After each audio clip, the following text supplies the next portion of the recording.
Good evening, everyone. Welcome to ANC 6E Commission meeting. Looks like there's additional commissioners coming on board. Hey, Kevin, how you doing? Seeing anyone else? Oh, yeah, there we go. As a reminder, it's a virtual meeting. We request a certain level of decorum. If anyone violates any of the sort of traditional house rules, you will be ejected from the meeting, so please keep it civil. Feel free to use the Q&A feature, and a commissioner or a presenter will try to answer your question. Without any further ado, oh, sorry, and if you're on the phone, do we have anyone on the phone? Don't have anyone on the phone, but if you were, you would press *9 to raise your hand in order to be called upon. Oh, Lieutenant Dei has got his hand up already. And now it's down. Okay. All right. So without any further ado, let's go ahead and get this meeting started with call to order and roll call. All right. This is roll call for 601. Present. 602, present. 603. 604. Here. 605. Present. 606. Present. 607. Present. Chair, we have 6 of 7 commissioners. We have a quorum. Wonderful. And today's agenda was posted on the website, I believe it last Sunday, and with maybe one small change since then. Does anyone have any comments about the agenda? Okay, I do actually. Do you think the mayor's office people, they can talk about Ward 5? Don't forget my Ward 5 people, Michael. They can try. Maybe. I think that we had that as initial agreement, so maybe they forgot. Yeah. Or We can no, ask. they We can try. ask. We can Okay. ask. But good for future to remember them. Yeah, I mean, my memory was they were gonna cycle around amongst them, but now they've kind of landed on Ward 6 rep. Okay, so with that, can I get a motion to approve tonight's agenda? I move that ANC 60 approve the May agenda. Okay, second. Can I ask a clarifying question? Are we considering the PUD? We'll cover it, and Okay. if we don't address it, we'll use the slot on the agenda that exists there. Okay, then I'll second the motion. Great. Do we have any discussion about the motion? Okay, and with no discussion, all in favor of the agenda approval, say aye. Aye. Aye. Okay, unanimous. And we just, Karen, to know, we do have 7 out of 7 now. That Frank is. 703, 603. Yeah, Frank has joined us. Thank you. Okay, thank you. Okay. And the minutes were circulated by Karen last week, and opportunities to edit were provided to commissioners. Do we have any comments on the minutes? And if not, can I get a motion to approve the minutes from the April meeting? So moved. In a second? Second. Okay, moved and seconded. Further discussion about the motion? And hearing none, all in favor? Aye. Aye. Aye. Unanimous. Okay, great. 7 for the minutes approval. Next up, item 4, Lieutenant Donegan from 1D. This is the area south of New York Avenue, which is also the area which is still Ward 6. And Lieutenant, welcome.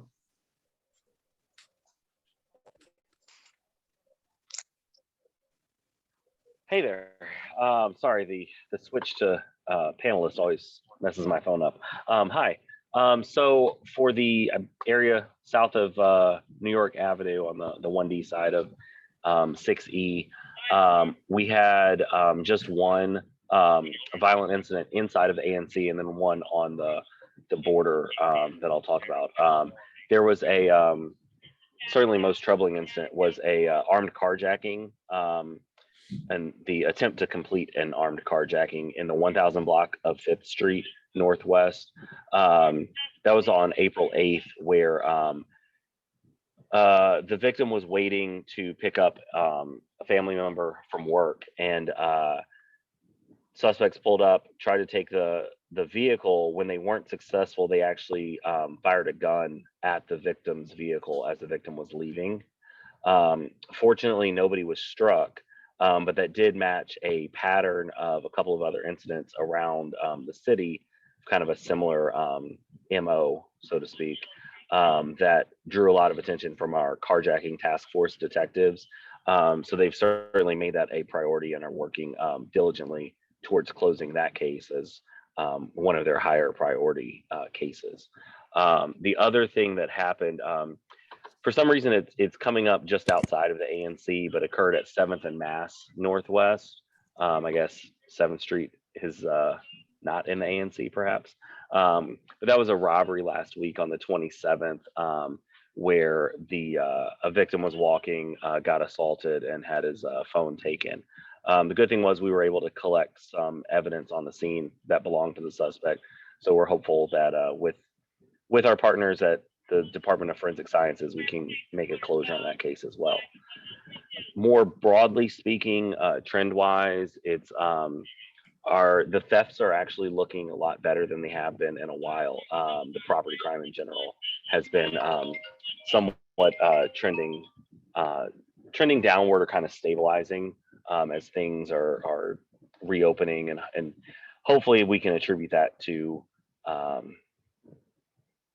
fewer bad guys out, but it could just be normalization post COVID. Big thing with MPD right now that's kind of changing things in the last 24 hours has been the news out of the Supreme Court. Obviously, that is going to be getting a lot of resources committed there from MPD, and that will unfortunately include patrol officers being reassigned to the civil disturbance units. It's in the news. Those to some degree have started today, but are really going to start picking up starting tomorrow. So we will be backfilling a lot of positions with overtime, but that means that the officers out there will be working a lot longer hours to keep residents and visitors safe in the city. That's all I have for if you have questions. Okay, I did see one comment in the Q&A. It wasn't a question. Thanking MPD for increased police presence in Mount Vernon Triangle / Chinatown. They feel much safer walking around. Do you have any questions from the commissioners for Lieutenant Donegan? Hey, just a comment from me. We had a couple of rough months there, starting in November, December, January, February into March in Mount Vernon Triangle, and I'm just pleased to see that it seems like things have normalized a little bit. Aside from that one incident which you referred to, which I think was involved with the Chipotle, and that seems just based on what you've described, and I had a conversation with the commander the other day, seems like a little bit of an anomaly. So we just wanted to sort of say, we're happy to see that, and that's really good. And then I just wanted to thank you. Officer Mohammed Lewis came out and we did a walkthrough. I guess that was last month, and that was just a good thing to get a sense from him what his opinions and perspectives were. And I felt like he really listened to some of the concerns that we had. So just want to say thanks. Good. Thank you. I'm glad to hear it, and I'll pass that along.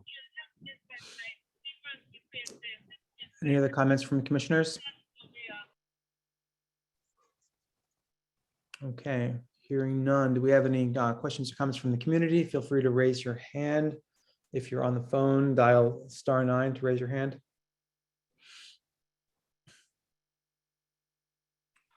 And seeing none, let's go ahead and thank you, Lieutenant, for your time this evening.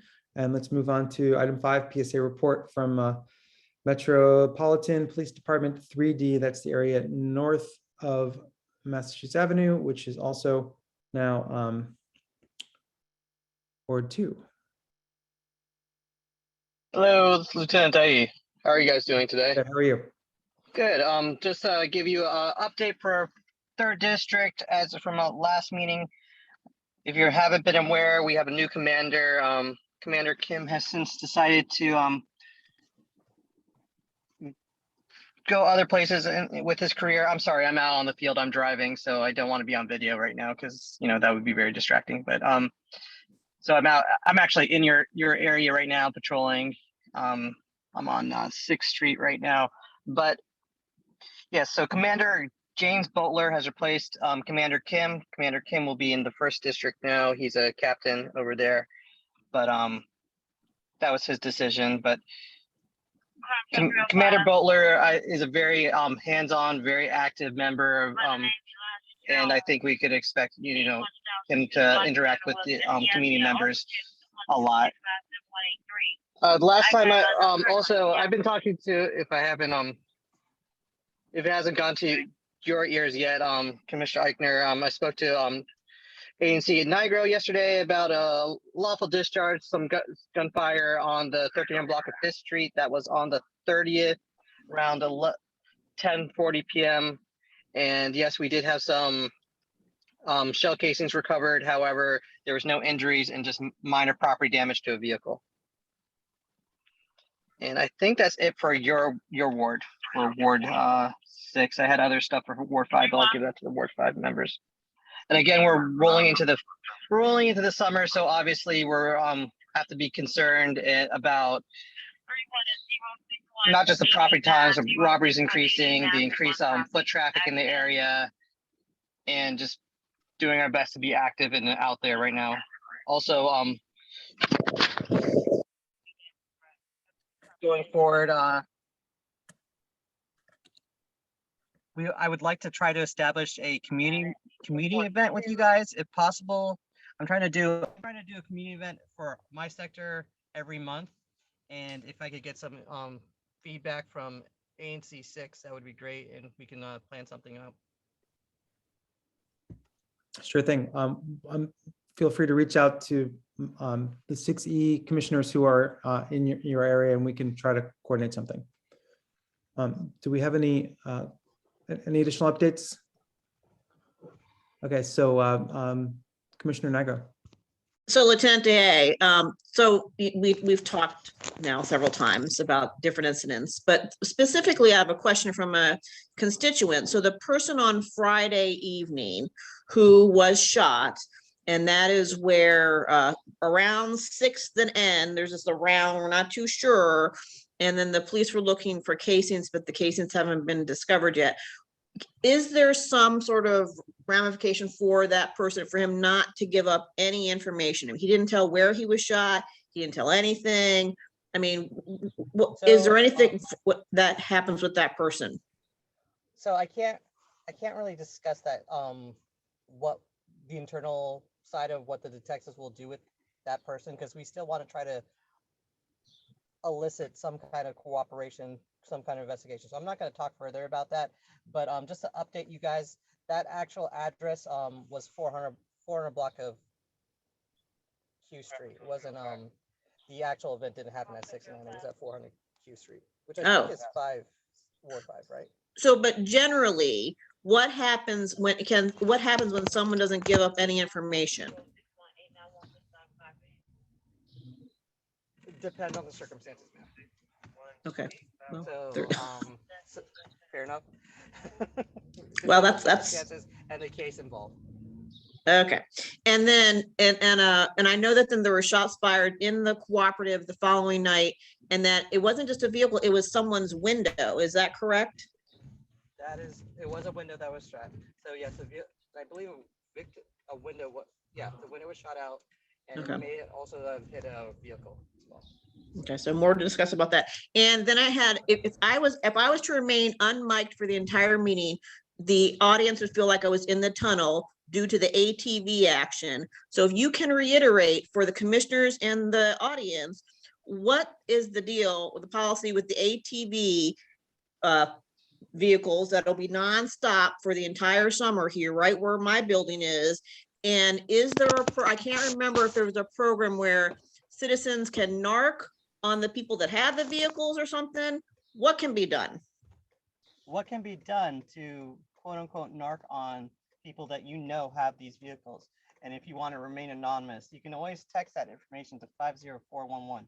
You can call the CIC 202-727-9099, or you can send it to my email, michael.daee@dc.gov. I take that information, I pass it to my detectives, I pass it to my crime suppression teams and my officers to let them know so that we can get the ball rolling and try to get that, do kind of enforcement. Of course, it's not illegal to own an ATV. It is illegal to operate one on this in the city.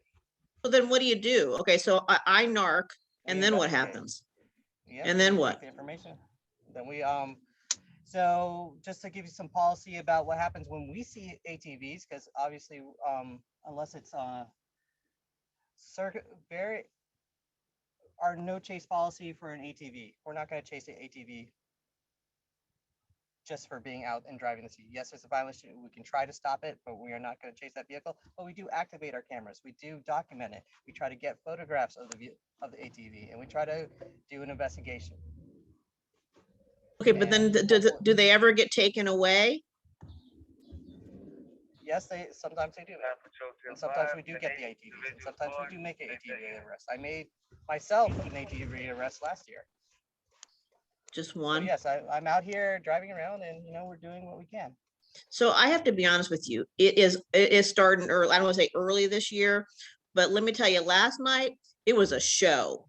So it leaves you speechless, especially when they hold the tunnel hostage. I mean, I don't. It's crazy. Well, I know So there that you go. I saw them out there. We turned on our cameras. We didn't chase, but we at least monitor them as best as possible, try to get information. And when they were out of the 3rd district, we give that information to the other districts so that they know where the direction of travel of that ATV group is, so that we can, we keep watching it and do what we can. And we can make it stop. We make it stop, but we're again not going to chase an ATV for driving in the city. Okay, thank you. Real quick, Lieutenant, if someone were to text information like to the 50411, is that helpful to you in order to get additional footage of these groups of people on ATVs and dirt bikes? Absolutely, especially if you know the names of the people who are on those ATVs, because we can link those cases, and we can make that we can try to go for warrants and try to, make an arrest from all that information. The more information we get, the better. Great, and just there's currently still a website on your page called Phone Us to Bonus. Is that program still active? Yeah, so that's the CIC's number, 202-727-9099, and they still will take anonymous tips or tips in general and pass it on to the appropriate unit, appropriate district to investigate. And is the $250 reward still in play? I don't have that information off the top of my head, but you can contact that number for more information, 202-727-9099. Great. And, Commissioner Wiggins, did you have a comment or question? Yes, I wanted to know, Rochelle asked about some shootings that took place. I think there was some discharge of firearm, I think on Monday night, like 8 shots were fired. Is that the same question that you had, Rochelle? I think it was All right, Monday this was night. Friday night and Saturday night, Frank. If it was Monday, if it was yesterday, I missed out on that one. Okay, So I know it was I pretty kind recent. of keep track. Yeah, I know. It was right across the street from where I live on a co-op, and there was like 8 police officers. I know they had like 8 shell casings on the sidewalk on that That might have been, street. was that Saturday, Frank? I'm getting my Are you days talking and about the starting one to on run Fifth together Street? after a while. It could have been Saturday. It could have been because I stopped and Okay. talked to the officers at the time, and all they told me was that the firearm was discharged, but nobody got hit, nobody got killed. But I could see the yellow markers on the parking lot of where they were counting the shell casings. So that was probably Saturday. That was It Saturday was then. Saturday? Okay, Yeah. all right. I didn't know if that was the same one you were asking about, but that's the question I had. I don't think he had too much information on it. All right, thanks, Michael.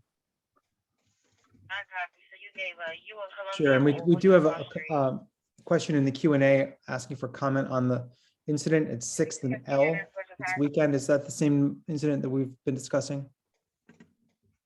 No, No, that's the, ours was 5th and North Co-op. so is that, are they talking about the car in the building? Who asked this question? Oh, hey, Ethan.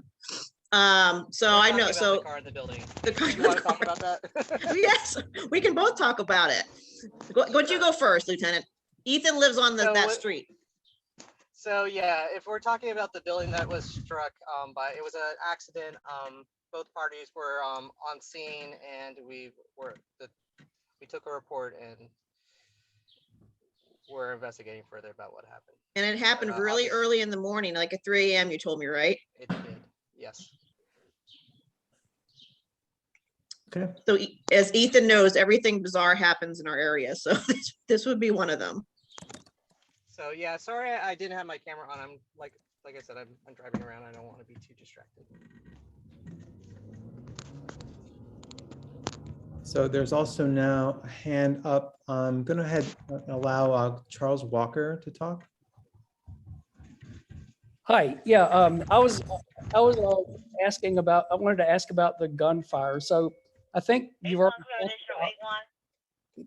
already talked about the gunfire it was early in the morning on April 1st, about 1 a.m. I live on the 500 block of Fifth Street.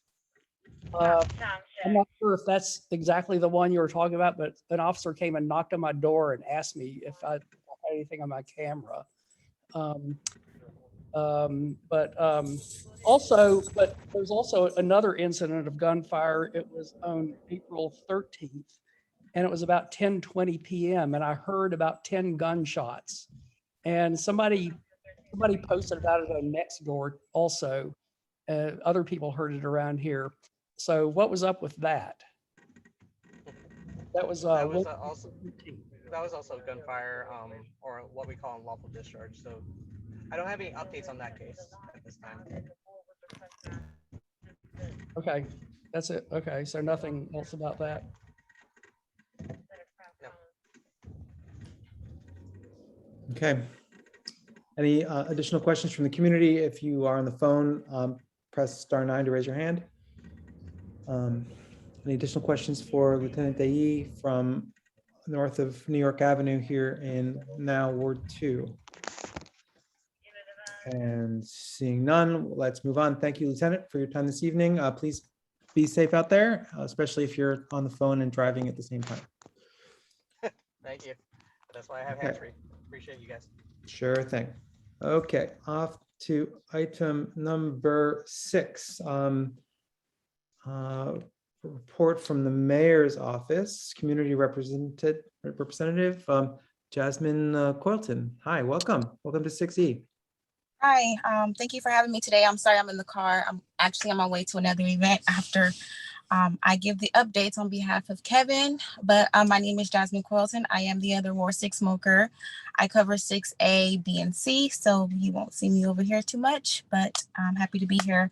The first update, Mayor Bowser had awarded $1.25 million to 16 locally owned businesses, and this was the Inclusive Innovation Equity Impact Fund. This fund was to help bridge the gap for small businesses who would not receive money up front. She also opened this application again yesterday and closes on June 1st. I will be adding the link to the chat so you can see further and look at all the requirements for that. In addition, she had awarded $3.57 million to support organizations that are working with youth. This summer, this program should impact 2,700 DC residents, ages 5 to 18 years old. And lastly, she announced the new intelligent-led policing unit focusing on violent crimes. And this is to help reduce violent crimes by using more intelligent-driven operations and enhance investigative abilities. So that is all that I have for you all today. If you have any questions, you can leave it with me, any concerns, and I'll make sure that Kevin gets it. Thank you, Jasmine. Do we have any questions from commissioners for our mayor's office rep?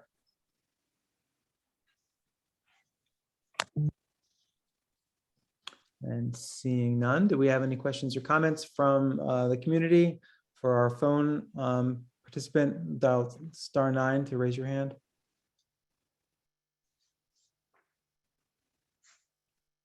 And hearing none, let's move right along. Thank you so much, Jasmine, for coming out and giving us an update this evening. And we are rolling on to item 7, a little early, but better than late. Where's the Ward 2 person? Do we miss that? That's item 8. We're gonna Oh, do. I'm sorry. We're gonna do our DDOT Open Streets presentation first, Sorry. and then we'll move on to the ward updates. So Abraham, Hello, can you hear me?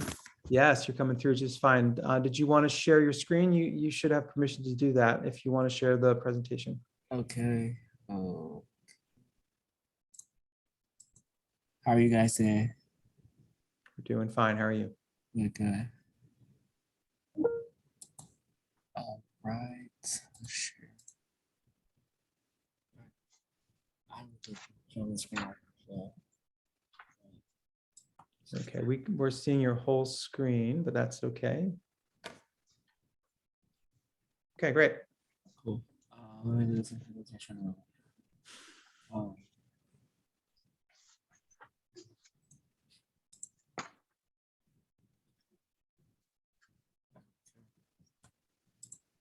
right, so I am presenting the open streets that DDOT is leading. This event is to happen on June 4th from 9 a.m. to 3. As I go through my slides, either the agendas that I'll be going over, what it is, the benefits, its benefits, kind of the day-to-day programming that we're thinking about doing, and just other details regarding the event.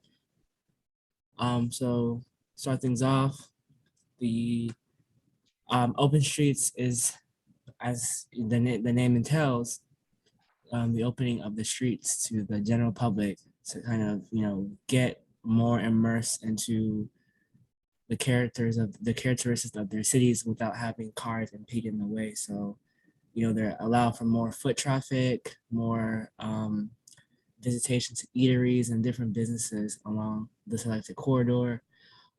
This year's open streets for 6E would be on 7th Street, and it's going to be 1.6 miles.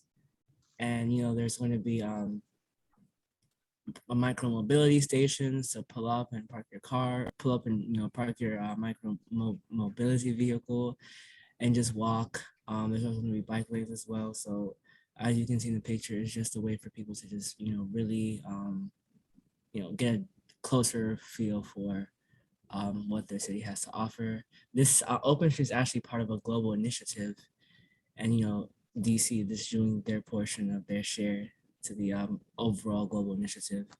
DDOT will of course be leading it because we have to man the logistics and the openings of the roads and all the traffic that entails. As I said before, the benefits of open streets is just a way to prioritize people over cars, and its benefits obviously supersede. It's more than just health and the environment. It's also better, it's also good for the economy as well. With DC being congested, a lot of while it is good for ride sharing and deliveries, there's other people who like to kind of interact with it on foot, and parking is also a challenge. So this gives people time to really connect with their what their city has to offer. This is just some information on open streets for that day, where it starts. So it's going to start so for 6E's area, because it's another ward actually a part of here too, but 6E, Rhode Island Avenue down past I have the map here, but right into the Chinatown area. So 1.6 miles of that. There are 3 stations along the corridor for access, those also will be open. It's no cost to attend, of course. And maybe for you guys to share with your constituency, there will be 72 hours prior to the event. There will be signage saying, do not, don't park your car here on the event. If there are any cars found at midnight, they will be towed at no cost and just moved somewhere so that the streets can be open for the event. Rain or shine, the event will still go on. There'll be a lot of vendors out there, businesses giving out free swag. I'm trying to see if there will be actually vending happening. I think their purpose there is to just bring awareness and just interact with the community. But I'm not so sure because we were working with DCRA to kind of, get guidance on actually vending, the transactions of buying stuff on the streets, but the businesses will be open.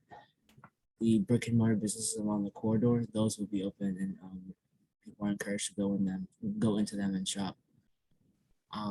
I can provide more information on that if you guys would like me to. So these are just some of the confirmed programming that we have. There's going to be some guided double dutching.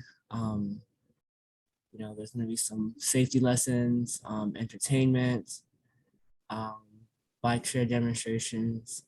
There's a fitness session going on, art, and just some agency specific programmings. I don't think DDOT's going to be the only agency there, so there'll be other agencies to bring awareness to themselves and towards the projects they have going on. I know DDOT being one of them. There is a website that I can share with you all. I'm trying to access my screen on the side. Yeah, it's like right here. Sorry, excuse me. We don't actually have the chat turned on, so Okay, no problem. you can't quite share it through the chat, but you can. I mean, it looks like it's right there on the screen, openstreets.dc.gov. Okay. So this is just kind of some accessibility information to the event. Obviously with the road closures to cars, everyone's encouraged to take non-car transportation. So public rail, bus, bike share, micromobility. There are some, I think there are drop-off points along the corridors. So if you aren't able to do that, you can be dropped off or park somewhere not on the corridor itself. But these are just, some pointers we have, some suggestions to get there. And on the weekends as well, Metro is always $2 on the weekend. So we share that. And this is just some, a QR code to be scanned to get some more information. And that is it. Oh, I'm sorry. I saw someone with their phone.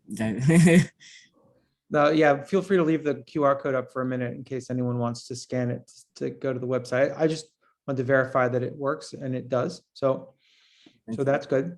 And just for a point of clarification, you said there's courtesy towing for vehicles that are left parked on 7th after midnight the night before. So that literally means like you're not going to ticket anyone. Yeah, we're not a ticket. We're just going to move them. You're just going to move them. But basically, so the penalty is not knowing where your car is until you find it later on, or I guess if you've got a smart system where you can kind of. Yeah, is there any kind of system in place to identify where cars are being parked or towed to? That I do not have at the moment. I can get you more information on that. Okay, I think that'll be helpful. Yeah, okay. Yeah, if there's like a hotline or something where someone does have their car towed, they can call and be told maybe where it had been moved to. That could be helpful. Okay. Yeah, it's shocking to go out and find your car missing. You don't know if it's stolen or towed. Right. It's not a pleasant experience. I would imagine. Any other comments from commissioners, questions? Yeah. So, you had mentioned about the vendors. I have some wonderful crafty constituents who do just lovely work. And one of them reached out to me and wanted to vend her craft, but was told no. And I just think maybe that needs to be reconsidered, especially if the person's local, like along the route. So I don't know.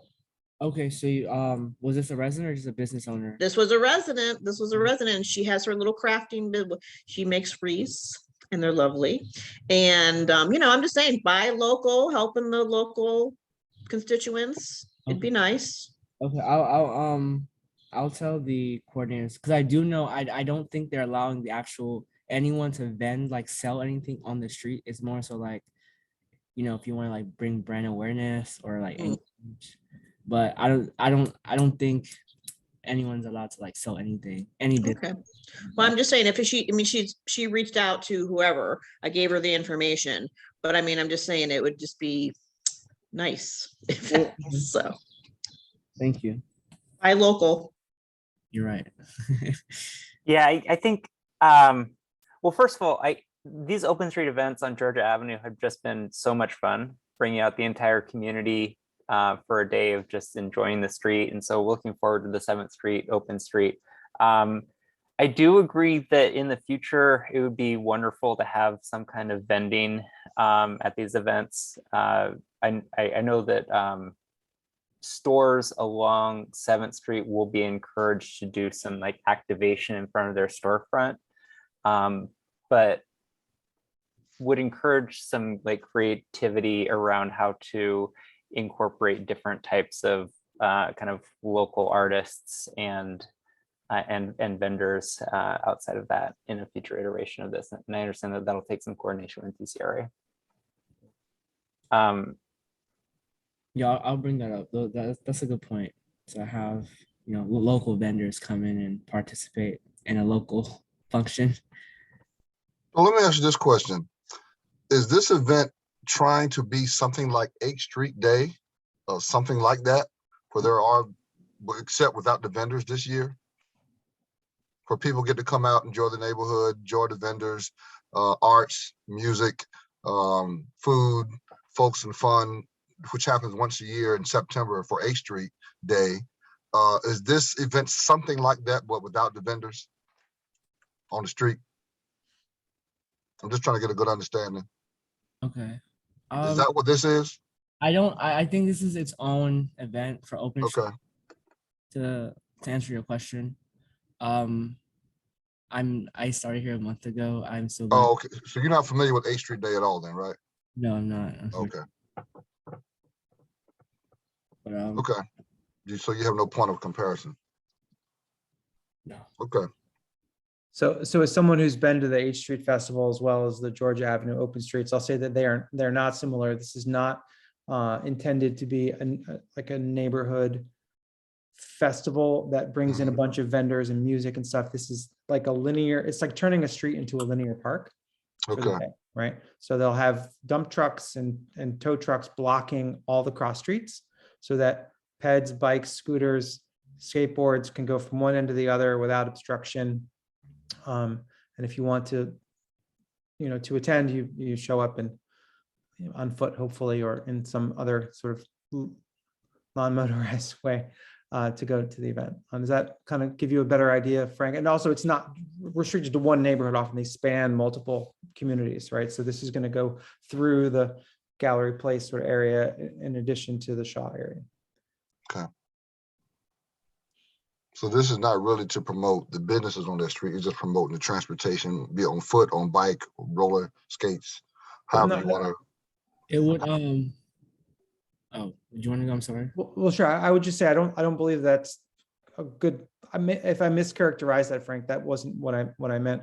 This is to spotlight the local businesses up and down the corridor. It's just not to have, the street festivals often have vendors that aren't from the community. They're actually kind of brought in for food and whatnot. This is focused exclusively on the corridor and the vendors or Got until they spill out onto the sidewalk or have a stall, but basically the street Okay. is open. Okay. Great. It's limited to the existing brick and mortar businesses, not vendors like Rochelle was talking about. It's only limited to, as far as business is concerned, it's only open to the vendors who already exist on the corridor, right? Brick and mortar, yeah. Right now, there aren't Yeah. allowed to actually sell anything on the streets itself. Only you're able to go into the building to buy something. Okay. Any other questions or comments from commissioners? Okay, I see a hand up, Alex Padro.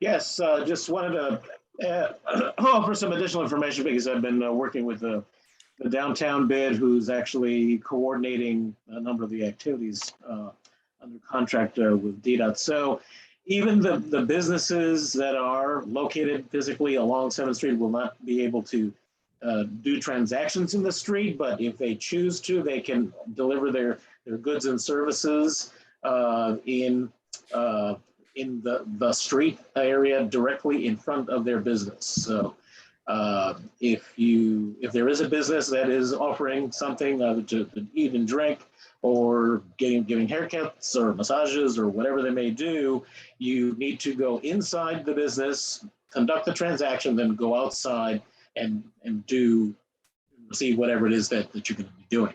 And also, it's only the businesses that are physically located there. No other businesses from anywhere else in the neighborhood or anywhere else in the city is allowed to do any vending. So I just wanted to provide that additional clarification. And also, the side streets will also be blocked and will be only accessible to residents between 6th and 9th Street. So if you live on, let's say, the 700 block of N Street, you will need to be able to show identification that you live on the block in order to be able to enter with the vehicle. So just wanted to add that those additional clarifications. Thanks so much, Alex. And looks like there is one question in the Q&A for Abraham. Is there a plan for the homeless encampments along this route? I don't offhand know of any specifically. Maybe someone else can just see if the question even needs to be answered. Yeah, I don't know if that's a serious question.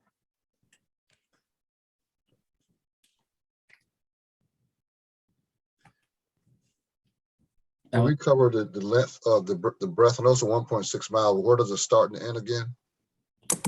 It starts at, I have this too. There's a fact sheet. I'm sorry, I should be sharing. From Pennsylvania to Florida, I believe. And And it's right there on slide 5. Okay. It's also a fact Okay, I see it. Yep. Got it. I also emailed this to you, Chair, the fact sheet, and there's something that's in the slide as well. For reference. Let me take a picture of that. Well, he moved it. Oh, I'm sorry. What did you mean? Frank, I'll send it to you, Frank. Okay, that works. Okay, thank you so much. Thank you so much, Abraham, for your presentation. We will move on to the next item. Thank you. We'll see you next time. On to item 8, report from Ward 2, Councilmember Pinto's office. We have a guest. Our usual guest, Brian, is not available this evening. Can we please have Pablo unmuted?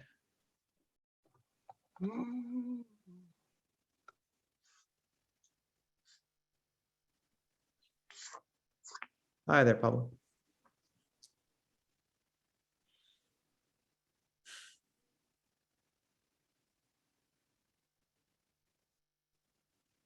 Hello, can you guys hear me? Yep, you're coming through fine. Thank you. Okay, perfect. Thank you so much. It's good to see everyone. I am filling in for Brian, as you said. And so I'll just jump right into it. This Thursday, Councilmember Pinto and our team will be in Volta Park in Georgetown from 5:30 to 7:30 p.m. for office hours. And any members of the community are welcome to come by and speak with the council member or staff about anything you'd like for a few minutes, if anybody's willing to make the trip over to Volta Park over in Georgetown. And we'll also be having our second annual community bike ride Saturday, May 21st, starting at 10 a.m. in front of Banneker High School on 9th and R is where the starting point will be.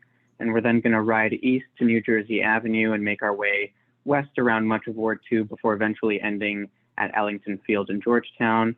And I know you said the chat isn't working, so if you guys want some more information on that, you can go to brookpintodc.com and go to the events page, and you can read a little bit more about the bike tour there. The council also held a legislative meeting today, and one bill that received its first vote was the Urban Forest Preservation Authority Amendment Act of 2021. This bill would give the authority to issue stop work orders when it is clear that a contractor or a person is about to remove a heritage or special tree that has not obtained the proper permit. So the fiscal year 2023 budget season is in its final stages now as well. And next Tuesday, May 10th, the council will take their first of many votes on this budget. And the final budget vote is expected to take place on May 24th. ANC redistricting hearings have concluded now. The redistricting subcommittee is expected to vote on the task force recommendations shortly. No date is scheduled yet, though, followed by the normal 2 votes by the full council, which will take place before June 7th. And I'll stop there, and I'm happy to take any questions or comments back to the council member, but we'll also say an early Happy Mother's Day to all of the mothers joining the meeting today. Thanks so much, Pablo. Do we have any questions or comments from the commissioners? I have one comment. Pablo, please express our gratitude to the council member for her work, her leadership on the committee on facilities and government affairs, I think, for securing funding for a public restroom at the Shaw Skate Park. Absolutely, yeah, and thank you to everyone who helped advocate for that as well. I'll let her know. Right, Commissioner Nago? So Pablo, say this again about the heritage tree thing, because that is a big deal in my area. What is this again? All right, so essentially the bill would give the authority to the district to issue stop work orders when it's clear that a contractor or an individual is about to remove a heritage or special tree and they have not obtained the proper permits to do so. So there has to be a bill for this? I mean, this sounds like I suppose so. I at first assumed that this is already how this would have functioned, but I guess the bill will make it that way now. Well, what was it before? I mean, so this nightmare scenario has happened over and over again. I cannot begin to tell you, but so I guess I'll have to touch base with, because there was supposed to be actions previously with DDOT and that has failed miserably. So this is supposed to make things better. Hopefully. Supposedly, yes. I can definitely ask the legislative team to see what the current situation is. If this were to, if someone were to be about to remove a heritage tree, I can check in with the legislative team to see what that process would look like now without this bill. Okay, great. Any other questions, comments from commissioners? Okay, do we have any questions or comments from the community for our Ward 2 representative from Councilmember Brooke Pinto's office? If you're on the phone, *9 to raise your hand. And seeing none, thank you so much, Pablo, for coming to our little meeting this evening and the information. Oh, so I just want to make, it's not through Pablo, that don't forget, Michael, that don't forget about my 2 blocks in Ward 5, that one of these guys who are zooming in can address the, any ward, just don't forget about those 2 blocks. okay, we can talk about that offline. Thank you. Okay, thanks so much. Thank you, Pablo. Well, maybe see you next time. Thanks.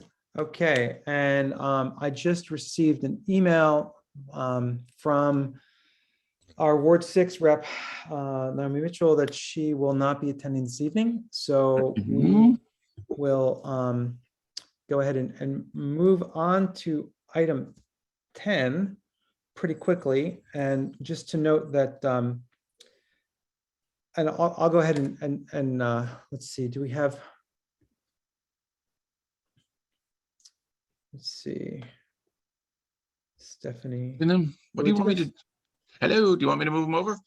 Yeah, why don't you just move Stephanie over as well as Jamie if he's Okay, one second. on the call. I know he said he was maybe going to phone in. Oh, there he is.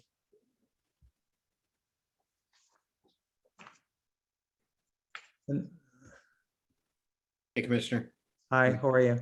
And How I'm are you? moving Stephanie over as well. I just wanted to, we had you guys on the agenda for recommendation for a set down for public comment. And I learned today that actually the deadline for our feedback has expired because I misread a message, but it is not needed.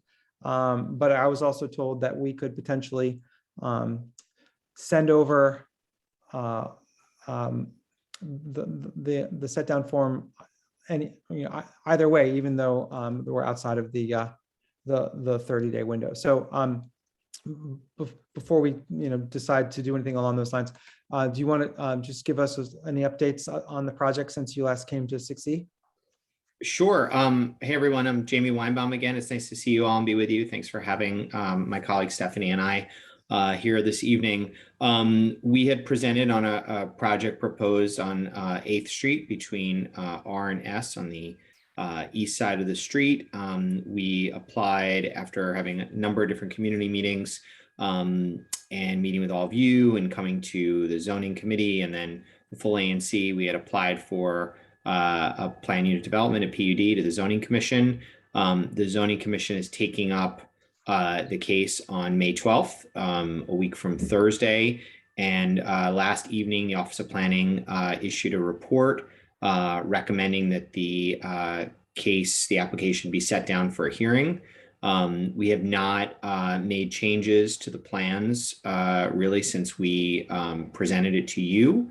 So in talking to the commissioner, I don't think we're presenting it necessarily again tonight, but the idea here in terms of next steps would be if hopefully the zoning commission sets the case down for a public hearing, then we would then continue our community engagement and work with Commissioner Eichler and other commissioners to come up with a robust community benefits and proffers package and continue to engage with other government agencies and members of the community and other civic organizations and in advance of a hearing. I believe a hearing will likely be scheduled for September. That's kind of what I'm being told now.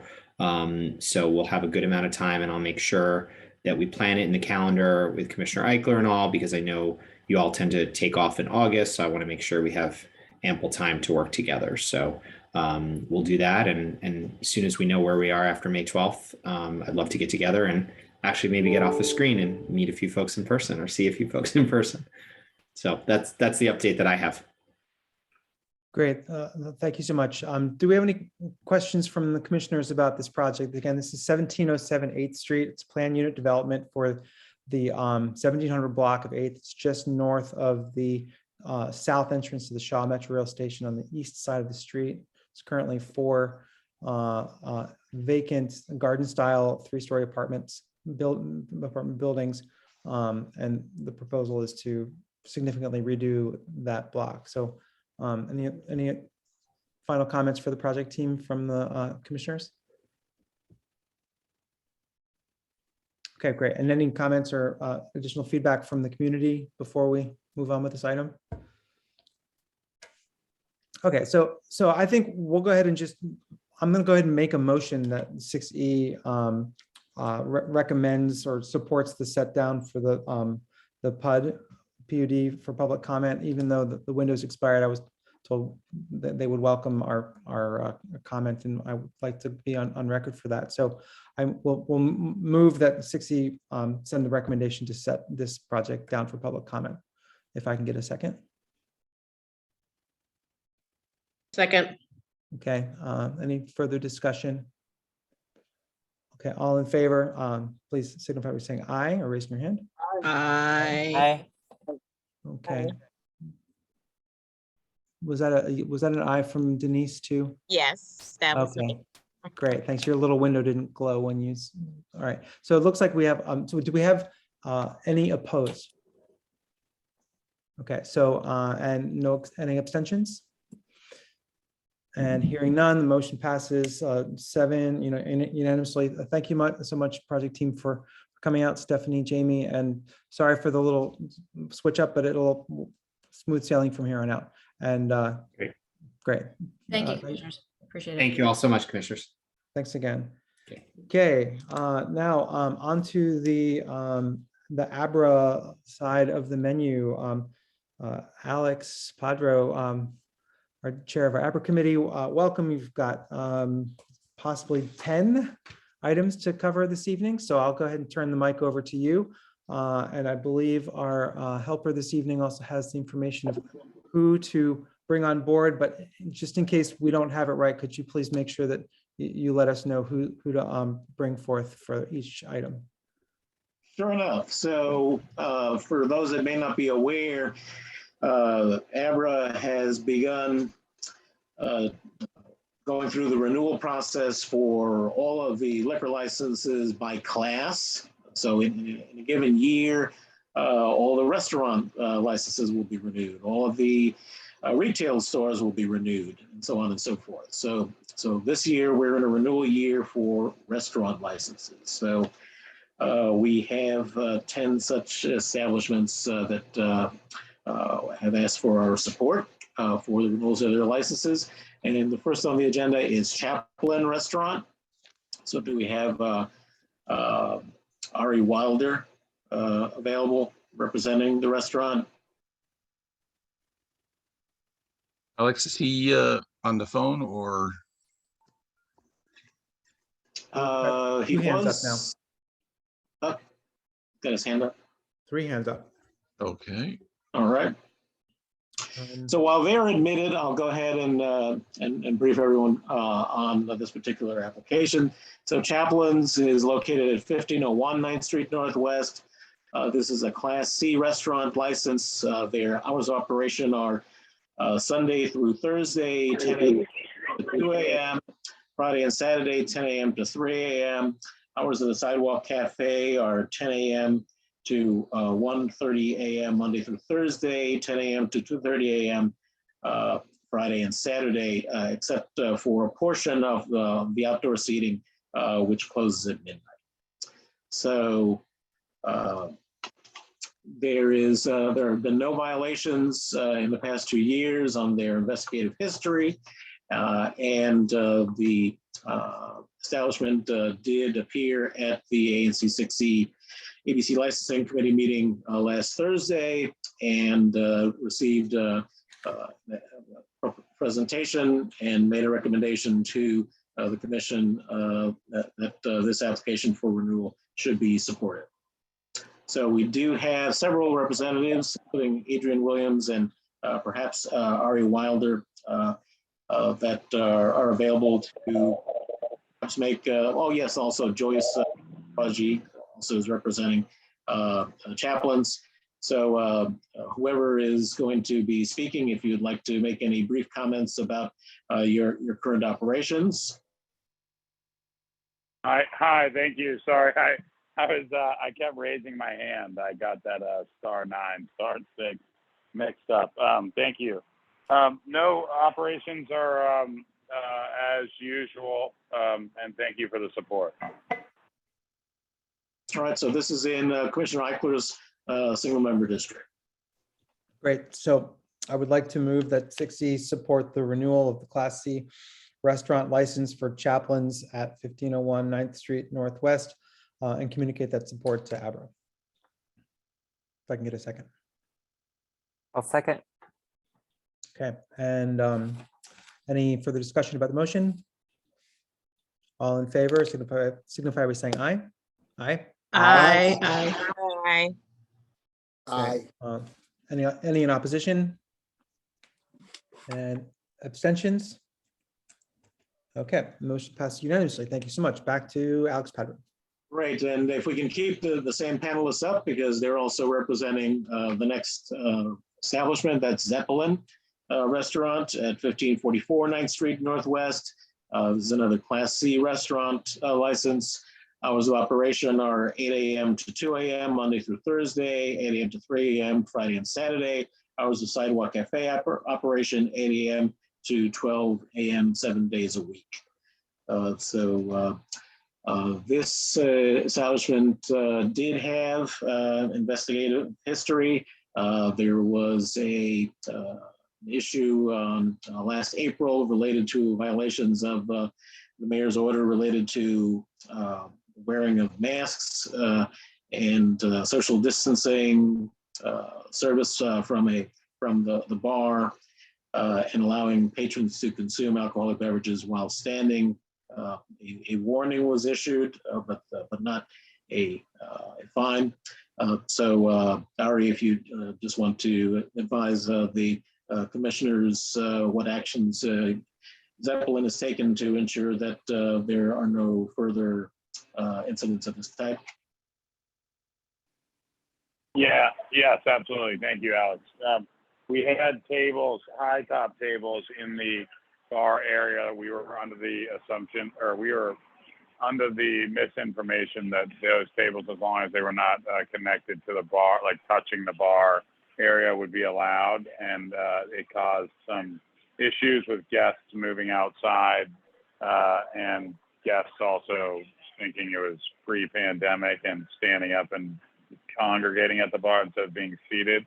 So we removed, after the warning, we just removed all of those tables. So we would no longer have those discrepancies. So that worked at that time. Great. With that explanation, the committee voted to recommend that the commission support the renewal of this license. And this is also in Commissioner Eichler's single member district. Thank you. Any questions from other commissioners? And any feedback from the community? I see one hand, but I don't know if that's for this item or another one. It's from Stelina, I believe. So maybe he might just have his hand raised inadvertently. Great, so we'll hold off on Antonio until we get to this Stelina item.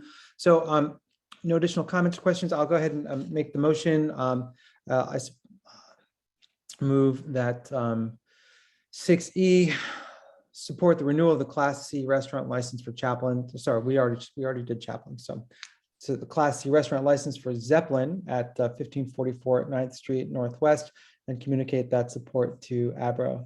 If I can get a second. Second. Okay, moved and seconded. Any further questions or comments from the committee members?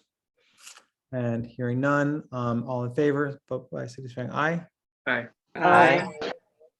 Okay, any opposition? And any abstentions? Okay, thank you so much for this participating this evening, Zeppelin team and Chaplin's team. Okay, moving on to Thank item you. Next case is a communal restaurant. I see that Eric Heitenberger is with us to represent this establishment.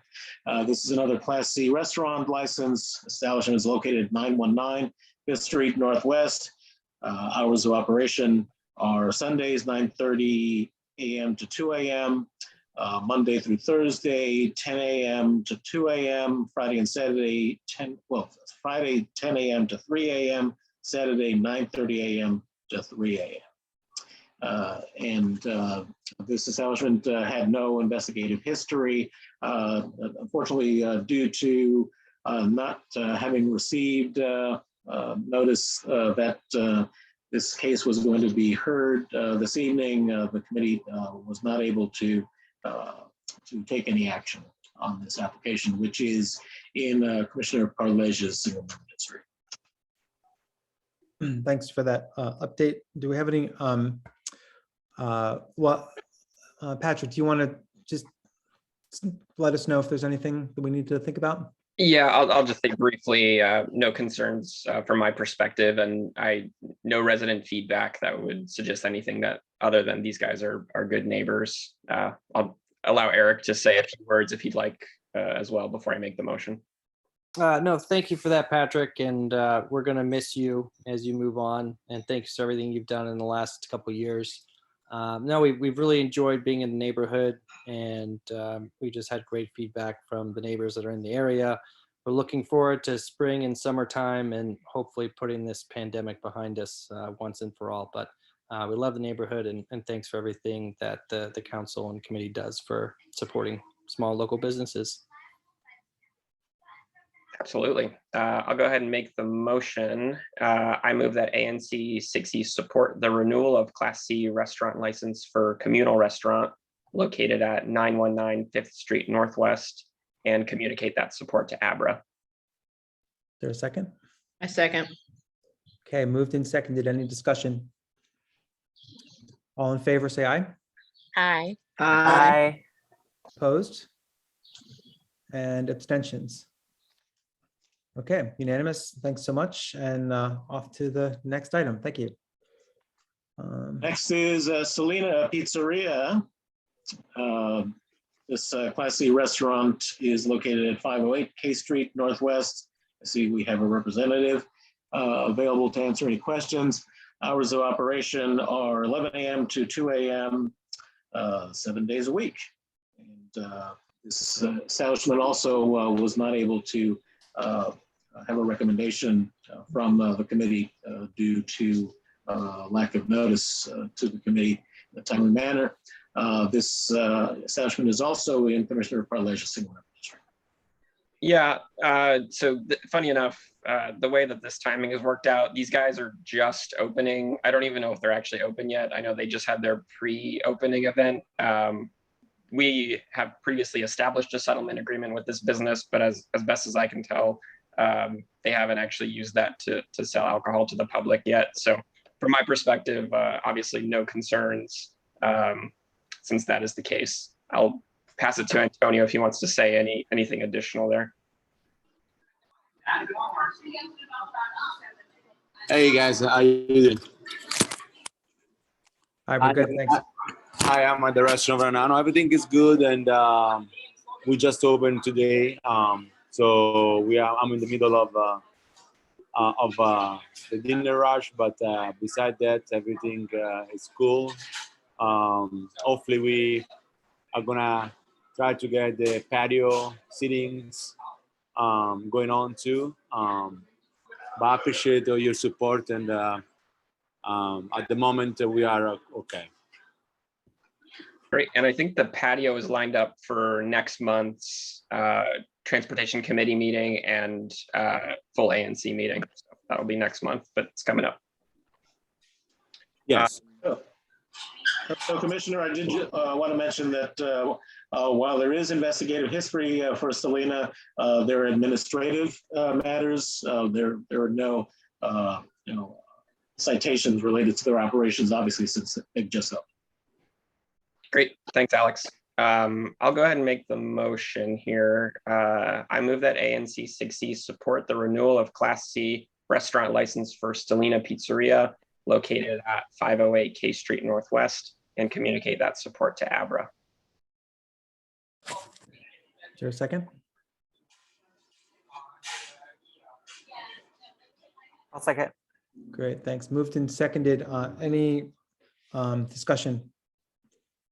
Hearing none, all in favor, say aye. Aye. Aye. Aye. Opposed? And abstentions? Okay, seven ayes. Okay, thank you so much for joining us this evening. Best of luck on your opening night. Thank you very much. I appreciate it. Okay. Next up is Busboys and Poets. They should be represented by council this evening. This is another Class C restaurant license. This is the new and current location for Busboys and Poets in Mount Vernon Triangle. That's at 450 K Street Northwest.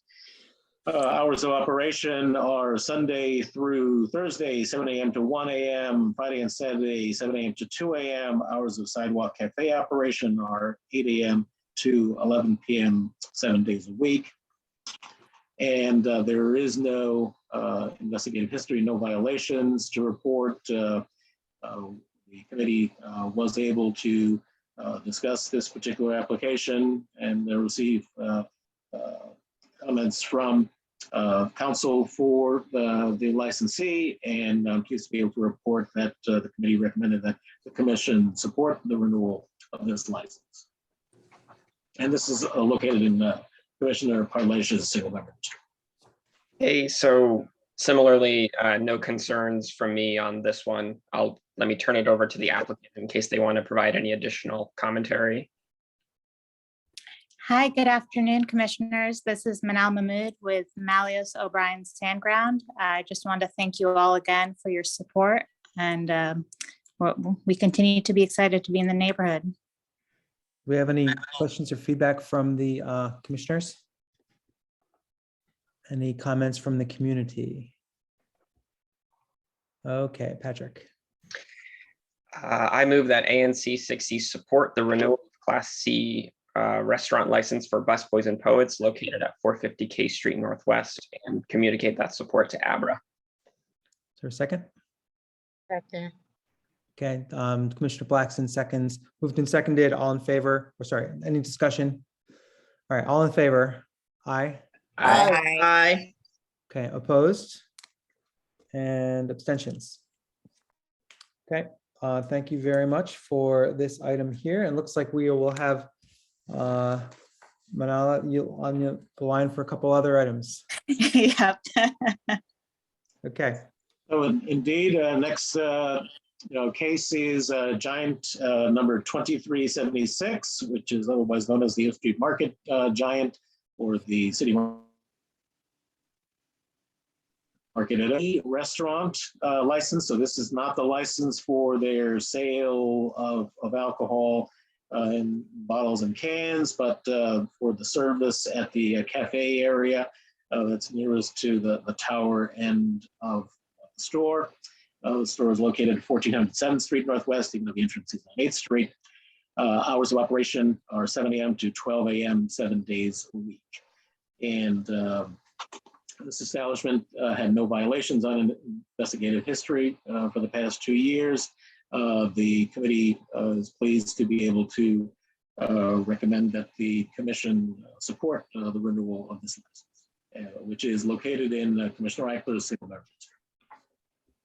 Thanks so much for that. Do any of the commissioners have any questions or comments? And any feedback from the community? Okay, so I'll go ahead and move that ANC 6C support the renewal of the Class D restaurant license for Giant number 3276 located at 1400 7th Street Northwest, and communicate that support to Abra. If I can get a second. Second. Okay, I believe I'll say Rochelle seconded that one. Commissioner Nigro moved and seconded. Any further discussion? And all in favor, aye? Aye. Aye. Okay, any opposed? And abstentions? Thank you so much. Okay, on to the next one.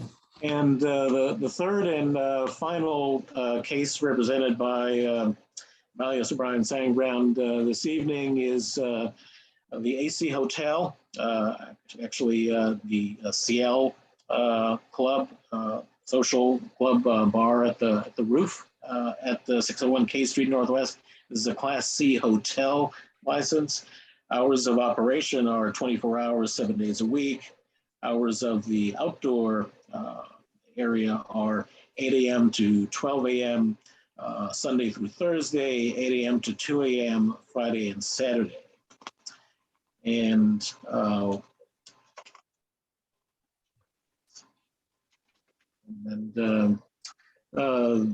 the only investigative history are administrative matters. There are no violations that have been noted.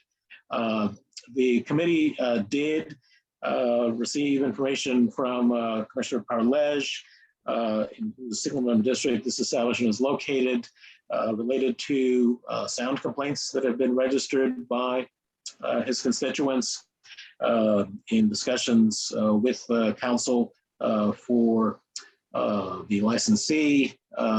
It was determined that there was insufficient time before this meeting to be able to resolve issues related to that. And so the mutually agreed upon course of action was for the committee to recommend the commission protest this license with the goal of working out the issues before the proceedings for the ABC board become too extensive. But Commissioner Parlej can provide some additional insight, and hopefully counsel for licensee can as well. Hey, thanks very much, Alex. That was a great summary. I know we've been on a roll with approving these, but I want to take a second here just to make sure we kind of have everything on the public record a little bit. Essentially, this is a business that operates on a rooftop, and in sort of previous days, years ago, back when Commissioner Padro, Commissioner Marriott were on the commission, this applicant had actually made a concession to zoning as well, to BZA. And in the course of sort of researching documents that were related to the CL, I also was able to uncover that they've been non-compliant with some of those concessions they made with respect to their operating hours. So that, coupled with the resident feedback I've been getting about noise, I really think the best way forward here is a settlement agreement, which is very much standard practice in this neighborhood. And I think, as Alex Padro mentioned, the idea here would be to protest this with the hopes of continuing to negotiate a settlement agreement.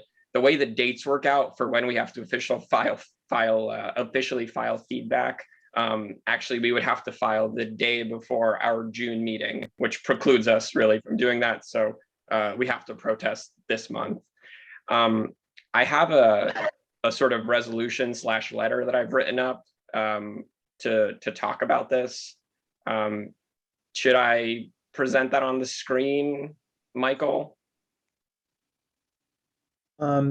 So I think what we need to do is to vote whether or not we're going to protest this. But if you want the commission to send the letter that you've written, then yeah, you should probably circulate that with us so we can vote, put our vote of confidence into that letter. Okay, I'll do that. Why don't, before I do that, maybe I'll see if the applicant's counsel wants to make any comments just before I get too far ahead.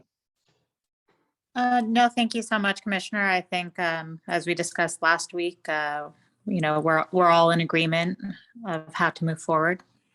Okay, great. Awesome. So I'll share my screen here. And hopefully this works. Can you see that? Yep, it's up. Thank you. Okay, cool. So just to quickly sort of run through what's going on here. This is sort of standard language up at the top. These are all of the details that are present on the placard. This is sort of the reasoning I described earlier: noise emanating from the establishment, has not negotiated a settlement agreement with us, the BZA sort of thing I was talking to with some references. And then therefore we recommend a protest. As part of a protest, you need to designate a person to be your point person for the protest. In this letter, I've indicated myself because I've sort of been negotiating on behalf of the commission thus far. So this is kind of what the letter looks like. Alex Padro, as you're eyeballing this, am I missing anything in terms of, I don't want to get ruled out on a technicality here. No, I mean, the only thing that I would suggest is, even though you have a peace, order, and quiet, further down, I would suggest that you include that in the motion portion of the letter. Down here, rounds of peace, the rounds of peace, order, and quiet. So if you have that in your motion as well, I think that would be helpful. Okay, I will do that certainly. Commissioners, any comments on this before I take it? I would just make sure we give an opportunity for the community to provide feedback as well. Sure, of course, yeah. So any comments from the commissioners? The AC Hotel, rooftop bar. And any feedback from the community? So I'm sorry, I might have missed this. The AC Hotel, they're not engaged, or they're not open to a settlement on this issue? I think I think in general they are, but we have not been able to agree by tonight. And tonight is when the ANC needs to file its feedback because of basically the way the dates line up and the deadline. So up till now, no, but I think in spirit, yes. Okay, so we have the opportunity to withdraw the protest if a settlement's reached. Is that kind of how the process works? Yeah, transparently, that's my best case scenario. We spend this month negotiating, and next month we can withdraw our protest and introduce the settlement agreement and vote on it. Okay, appreciate that explanation. And since no additional community members have chimed in during that time, I think you can go ahead and make your motion. All right, I'm going to stop sharing. And sorry. Okay, I'll go ahead and make the motion. I move that ANC 6E adopt the following resolution to protest the renewal of the Class C hotel license for the AC Hotel Washington DC Convention Center located at 601 K Street Northwest on the grounds of an adverse effect on peace, order, and quiet in the neighborhood, and communicate that protest to ABRA. Can I get a second? Second. Okay, Kevin seconds. Any discussion about the motion? And hearing none, all in favor of the protest of the Class C hotel license for AC Hotel? Aye. Aye. Aye. Okay, any opposition? And any abstentions? Okay, the protest is unanimous. Thank you so much, Commissioner Parley. On to item 18. Moving on to Pearl's Kitchen. We should have Oliver Cox on. Yes, I see him. Again. This is a Class D restaurant license. Establishment is located at 1017 7th Street Northwest. Hours of operation are 7 a.m. to 10 p.m., although they don't actually use those full hours. Glad to be able to say that there are no violations on the investigative history for this establishment. And following a presentation by the owner at last Thursday's meeting, the committee voted to recommend that the commission support renewal for this license, which is establishment is located in Commissioner Nigro's single member district. Commissioner Nigro, do you have any comments or feedback? Well, Pearl's Bagels is absolutely fabulous, and I didn't receive any negative feedback from the community. So I am in support and looking forward to them actually having booze at the place. Greatly appreciate your support, Commissioner Nigro, and everyone else last week. Thank you. You have nothing else to update from us. So thank you very much. Okay, Commissioner Nigro, would you care to make a motion? Yep. I move that ANC 6E support the renewal for the Class D restaurant license for Pearl's Kitchen, which is located at 1017 7th Street Northwest, and we communicate that support to ABRA. Can I get a second? Second. And moved and seconded. Further discussion? So just one note, Commissioner Nigro, you said Pearl's Kitchen, not Pearl's Bagels. Well, that's their trade. Their applicant name is Pearl's Kitchen. Oh, well, yeah, trading as Pearl's Bagels. Well, that's fine. Okay. Yeah, and Slash bagels. Want to make sure we didn't screw it up. So. Yeah. For the, I only put the trade name on the agenda, but I do have access to both, and I can include the official business name in the in the letter that. Or their license number. Well, and the license number is already on the agenda, so we're all squared away. We will cross-reference everything. So moved and seconded. A little discussion. All in favor? Aye. Aye. Aye. Okay. Any opposed? And any abstentions? Okay. Sounds great. And then off to the next item. Our next to last renewal this evening is RPM Italian / Cafe 110. And we should have Sidon Johannes from Veritas Law Firm available to answer any questions. This is a Class C restaurant license. Establishment is located at 650 K Street Northwest. Hours of operation are Sunday through Thursday, 7 a.m. to 2 a.m., Friday and Saturday, 7 a.m. to 3 a.m. Hours of sidewalk cafe operation, 7 a.m. To 2 a.m., Sunday through Thursday, Friday and Saturday, 7 a.m. to 3 a.m.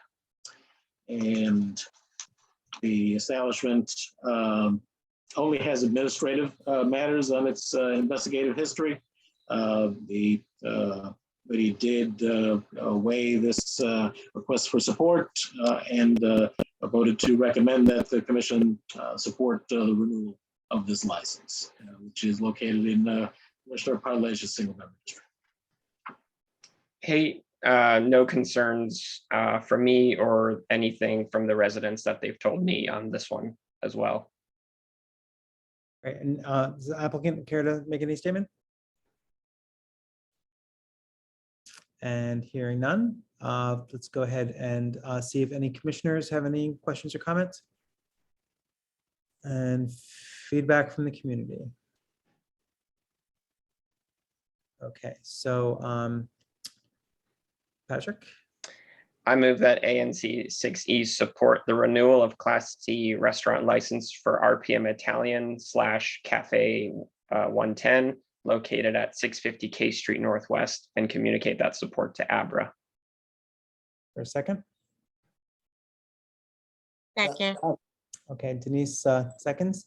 And discussion? All in favor? Aye. Aye. Aye. Any opposed? And abstentions? Okay, thank you so much. Unanimous. And on to our final ABC license renewal case for the evening is Rumi's Kitchen. Should have a representative. This is a Class C restaurant license. Establishment is located at 655 New York Avenue, even though it's physically located on L Street. Hours of operation are 11 a.m. to 11 p.m., Sunday through Thursday, Friday and Saturday, 11 a.m. to 12 a.m. While there is nothing on the placard related to their covered outdoor seating, I did share this discrepancy with Sarah Fashwa from Abra. So she has not indicated yet whether or not it will be necessary to re-placard the establishment. But nonetheless, we did hear from the applicant at the committee meeting. There were no violations on the investigative history, and the committee did vote to recommend that the commission support license renewal. The establishment is located in Commissioner Niagara single member district. Alex, what did you say about the replacarding? I didn't quite hear you. So yes, so I have not heard back as to whether or not they need to replacard or whether or not the deficiency in the placard would be waived administratively. What's I don't understand what the problem was. What do you mean? The placard doesn't make note of the hours of operation for the outdoor covered. Oh, I see what you're saying. Okay, I'm looking at it right now. Okay. Okay. Got it. Okay. But as long as Abra doesn't, say that there has to be any replacarding, then there are no issues. And in any case, the commission support, could stand because we took this into consideration. So is Sean with me? I see Mr. Kaplan's here in the meeting. So I don't know if so, Mr. Kaplan, can you unmute him, Ed? Or there he is. Mr. Kaplan, didn't we have this discussion a long time ago about the address? Yeah, so yeah. Why is it back to New York Avenue? What happened? I thought that was resolved. It's never gotten changed to the L Oh. Street address. We're still at the 655 New York Avenue, the suite number within that. When we have to get our certificate of occupancy changed and stuff, and it's just a whole ordeal to get it. It all starts with the certificate of occupancy, which was done under the construction permit was done under the New York Avenue address, and so it's just been a major ordeal. I have a law firm that's working with the city on it, but it seems to be just kind of dragging along. But that's why it's still under the New York Avenue. Okay, well, let me know if I can help, because there's this building has had several incidents with this, and I know we talked about it a very long time ago. Yeah. So, okay, all right, moving on. Okay, and also Rumi's Kitchen is a fantastic eating establishment in 6004. Everyone should go visit. Great Thank you. hummus. Thank you. And kebabs. Okay.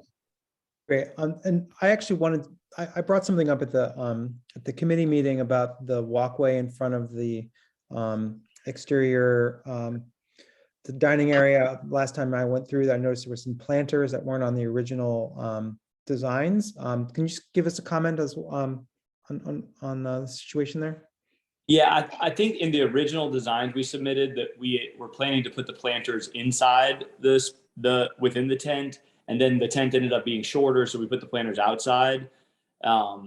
I think if I remember correctly, but I mean, they've been there for a couple of years, so I don't remember exactly what the situation was, but I think it was something like that. And Michael, we have a situation with HPRB, if anyone can believe that, about this restaurant. And so that is still a work in motion.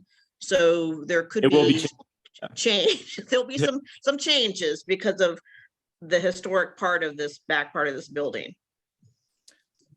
Sure. I guess the one thing, I didn't go out there with my tape measure, but there's a required amount of space you need to provide between the tree box and the planters. And just want to make sure that the space in front of the establishment is ADA accessible. It should be ADA accessible. It's possible the plants have overgrown some, which they may need to cut back. So I'll check that and make sure the team's on top of that, and I'll have them double check the spacing. But it should the total amount of space we were taking up shouldn't have changed with putting the planters outside versus inside. So it should be in compliance, but we'll double check and make sure. Wonderful. Any additional comments from the commissioners? And any feedback from the community? And hearing none, Commissioner Nigro. Okay. I move that ANC 6E support the Class C restaurant license for Rumi's Kitchen, which is located at 655 New York Avenue Northwest, and we communicate that support to ABRA. Second? Second. Denise seconds. Further discussion? All in favor, say aye. Aye. Aye. Any opposed? And any abstentions? Okay, thank you so much for coming out this evening. Best of luck to you. And thank you very much, Mr. Padre, for your service. Sorry. That concludes our ABC licensing agenda. And thank you very much for your service this evening. All right. On to our Transportation Advisory Committee agenda. Commissioner Lopez. Okay, thank you.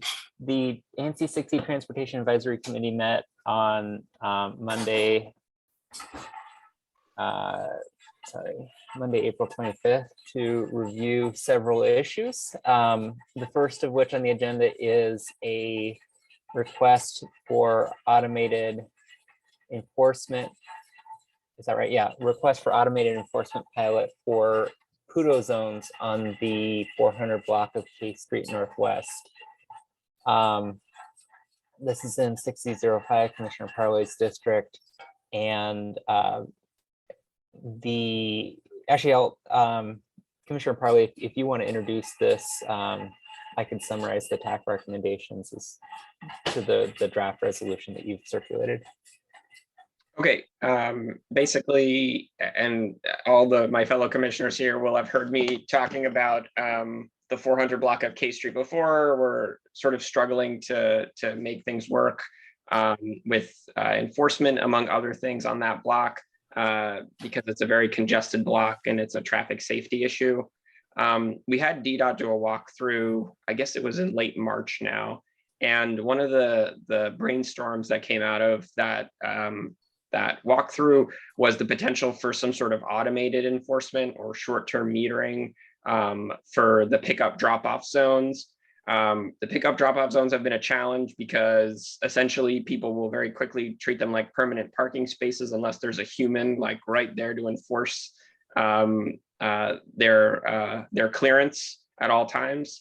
And so automated enforcement might go a long way in tackling that. So I asked DDOT, what can we do as an ANC to sort of push you to do a pilot for automated enforcement in our area? And they said, well, why don't you write us a resolution? So that's what I've done. I can go ahead and share my screen. And maybe while I'm doing that, Alex, do you want to voice over what the committee recommended? Yeah. I mean, Commissioner Parley summarized it well. This is an issue where DDOT is piloting pickup drop-off zones, but without the necessary enforcement from DPW, and DPW will tell you that they have a hard time enforcing pickup drop-off because there's not really definite guidance as to what is and is not allowed. So as a consequence, there's just no enforcement, and we have these de facto permanent or unmetered parking areas in one of the busiest on one of the busiest commercial blocks of K Street in Mount Vernon Triangle. I can briefly go through the resolution here. Sort of this is the title, go into all of our favorite folks in DDOT. David Lipscomb is the curbside manager. I think this is specifically sort of his arena. This first paragraph here talks about basically like the commission thinks this is a real issue. Traffic safety is a problem here. You know, DDOT, please help us out. A lot of what Alex and I just said, lack of clear guidance, lack of enforcement, you know, creates a hazardous situation. This third paragraph here is specifically requesting that enforcement pilot. I wrote and/or short-term metering. I know DDOT is considering both, so I wanted to sort of give us the flexibility. At this point, I think I'll take either in support of a safer environment on the 400 block of K Street. This last paragraph here is a recommendation from Chair Eichler, which essentially says, hey, you know, there seems to be a lot of traffic safety stuff going on in Mount Vernon Triangle. DDOT, you know, you guys really ought to get together and look at a holistic solution that's a sort of a win-win. And there are two references to NOIs here, which we'll actually discuss. They're the next two items on the agenda. So that is a timely addition. Let me pause there and we can do commissioner comments and public feedback. Yeah, I'll just chime in. The TAC voted to support this letter, or recommend that the ANC support this letter. Personally, I think that this is the right approach because it takes the enforcement responsibility away from DPW and puts it on DDOT.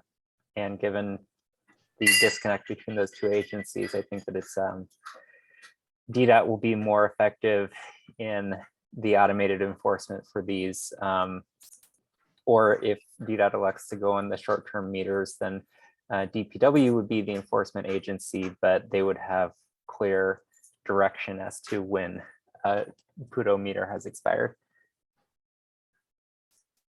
And yeah, just a really, you know, commend Commissioner Parley for the proactive work here in addressing a complicated issue. Any comments from commissioners? I have a question. So Alex or Patrick, do you guys, has this been done any place else in the city, like due to the current situation? This was the first. Yeah. Oh, all right. Good. All right. Okay. I think we have a good argument for it. I mean, maybe biased, but I think so. Every time I go down there, there's something. And any other questions or comments from commissioners? So there's one question in the Q&A, where on the 400 block of K Street would the PUDO be? Just curious how it would work with the bike lanes. Currently, people just try to run over the bike lanes. Yeah, for sure. So the Pudos actually already exist. They are the spots which are sort of marked to say no parking here, pickup drop off only. And so there are no meters accompanying them now. And there's one nice chunk in front of like near where a bake joint is, for example, on that side of K Street. But essentially all of those spots that resemble parking spaces on the 400 block of K Street are in fact pickup drop-off zones. And that was an addition, I guess you could say, that was made as part of the bike lane rolling out. They took out parking spaces and added pickup drop-off zones to accommodate some of the pickup drop-off needs on that block. Okay. Any other questions from the community? Feel free to put them in the Q&A or raise your hand. And well, hearing none, there is the previous commenter had noted that she thought they were just parking spaces. So I don't want to kind of freely amend the letter to add anything about signage, but has signage been addressed or requested for making it more clear that they are pickup drop off areas? This ANC has requested that in the past, yeah, in previous letters, and we're also sort of continuing to foot stomp that in our conversations with DDOT. Okay, would it make sense to just remind them in this letter that we have just trying to, I don't know, but it seems like there's another comment now that says that the signage is insufficient here. So yeah, I would agree with that. It's your letter. I'll let you decide what you want to do with that. And there is a hand raised, Mr. Pleasant Man, allowing to talk. Coming through, Pleasant.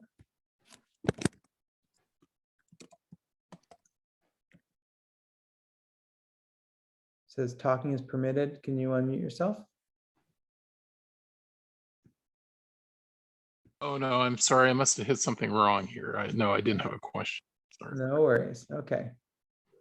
Thank you so much. So no additional comments from the community.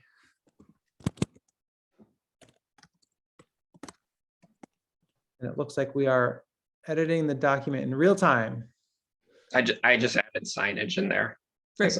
As a point. Okay. Constructive feedback. Yeah, no, that was a good suggestion. Am I good to make the motion? Go ahead.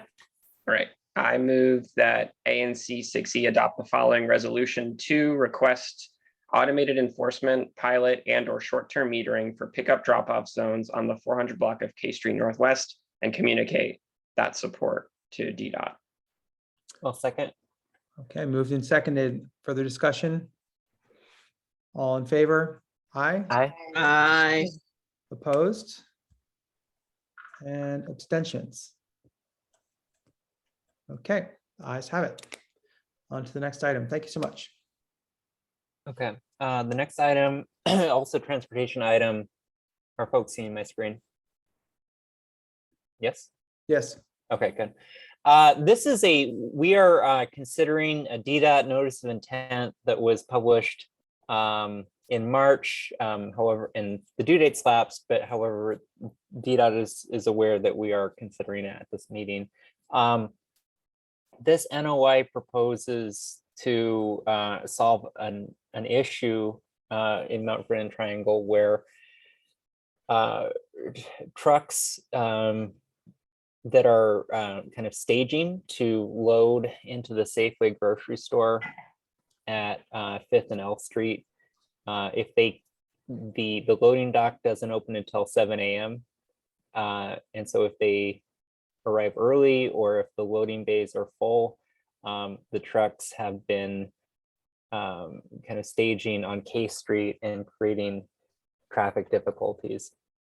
DDOT's proposal with this NOI is to create a 100-foot loading zone where the trucks could lay over, so to speak, as they're waiting for the loading dock to open up at Safeway.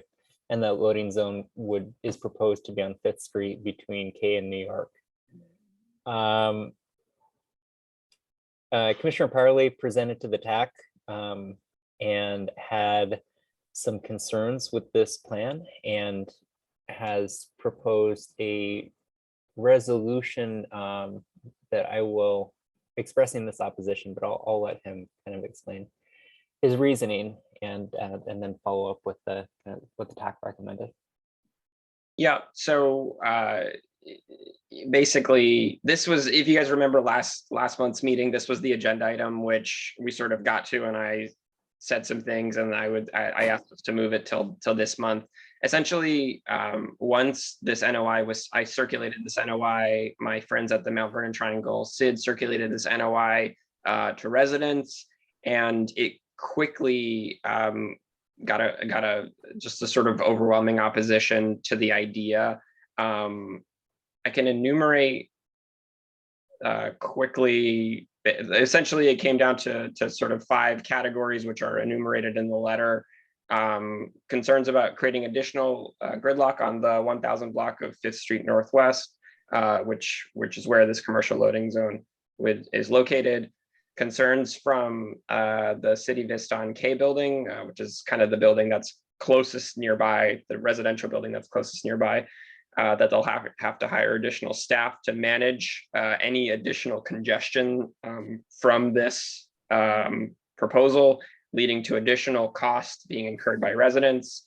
Concerns about noise pollution, concerns about further loss of idling and parking space in Mount Vernon Triangle, which is a neighborhood that obviously continues to add population density whilst is in a downward trend of available idling and parking spaces. And lastly, concerns about which organization or entity would be in charge of enforcement for this loading zone in the context of a real lack of enforcement on K Street, basically just what we were just talking about. And so for those reasons, you know, I sort of put together a letter. Oh, there it is on the screen now. To express my opposition. I'm trying to think where else. So one thing that you know that came out of our discussion at the TAC was what. So if not this, then what? Because obviously there's still a problem here. And one of the things that is a possibility is allowing the commercial loading zone to open earlier. I believe it opens currently at 7 a.m. And so, you know, there's a possibility of it opening at 6 a.m. The big downside to this is that the commercial loading zone is connected to the apartment building or an apartment building. And so, you know, you don't like trucks right outside your window. You definitely don't like trucks like backing in if you're sharing a wall with that commercial loading zone. So that would be the concern. But it does seem still like a viable solution depending on if residents there would buy into it. And so that is that last paragraph on the first page here. That's what we're talking about here. You know, exploring this idea of the commercial loading facility opening earlier. And I go on to suggest there perhaps a 2-week-long pilot to evaluate the effect. You know, does this have a real effect on residents? And does this actually alleviate some of the commercial loading concern? The last paragraph there, it's the first one on page 2, Alex, if you scroll down a little bit, is a similar paragraph to the one we just talked about that Commissioner Eichler suggested. You know, hey, Mount Vernon Triangle, a lot of different transportation stuff going on. DDOT, you really ought to have a holistic look. So that's kind of the resolution in a nutshell. I'll pass it back to Alex if you have anything more, or Michael. No, that's great. Thank you for the summary.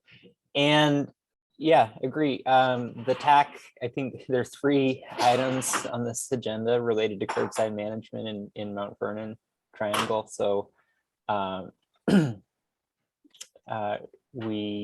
TAC did vote to support the resolution to oppose this particular NOI and request that DDOT work with the community to identify alternatives that address the problem with the truck deliveries at Safeway.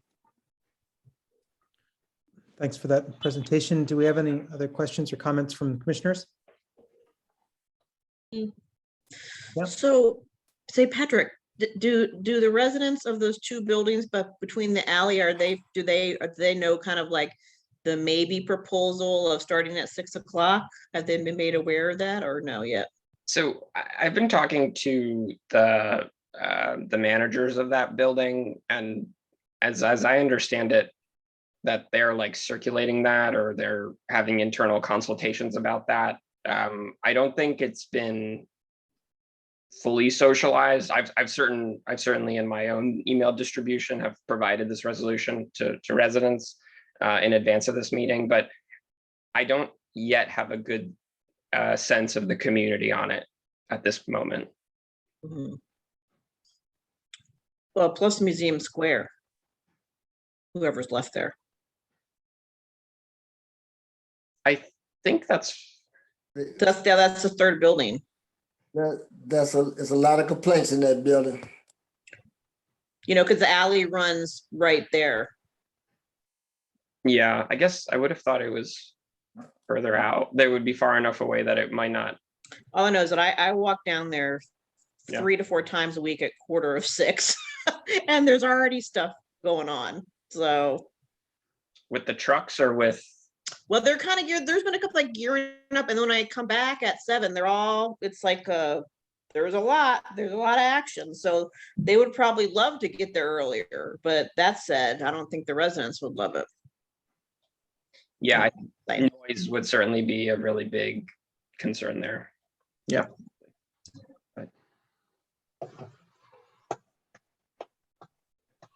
So any additional comments from commissioners? So we do have one hand up. I'm going to go ahead and allow Nadia to talk. Welcome, Nadia. Hi, good evening. Can you hear me? Yes, you're coming through fine. Okay, great. So thank you for this time. So I am a resident in the City Vista building. And in regards to the commercial loading zone, this proposed zone is literally going to be across the street from my window. The issue that I have with it is we are already dealing with delivery trucks from Sweet Green and Chipotle on 5th Street between the hours of 1 and 4 a.m. every Monday, Wednesday, and Friday. And I have already made over 20 reports to the 1st District Police Department, as well as 311, and this issue has not been resolved. So my concern is if this loading zone is then proposed and installed on 5th Street, what is the guarantee that they're going to start at the times that they are proposed to start, and that they're not going to idle their trucks? Because Sweet Green and Chipotle are already violating idling laws, as well as delivering between 1 and 4 a.m. every single week. So I'm just concerned about this, and I'm a longtime resident, and I understand that there are there are noise experiences that are to be expected living in a mixed-use community and building. However, this has been an issue for a very long time, and it doesn't seem like there's been any real resolve.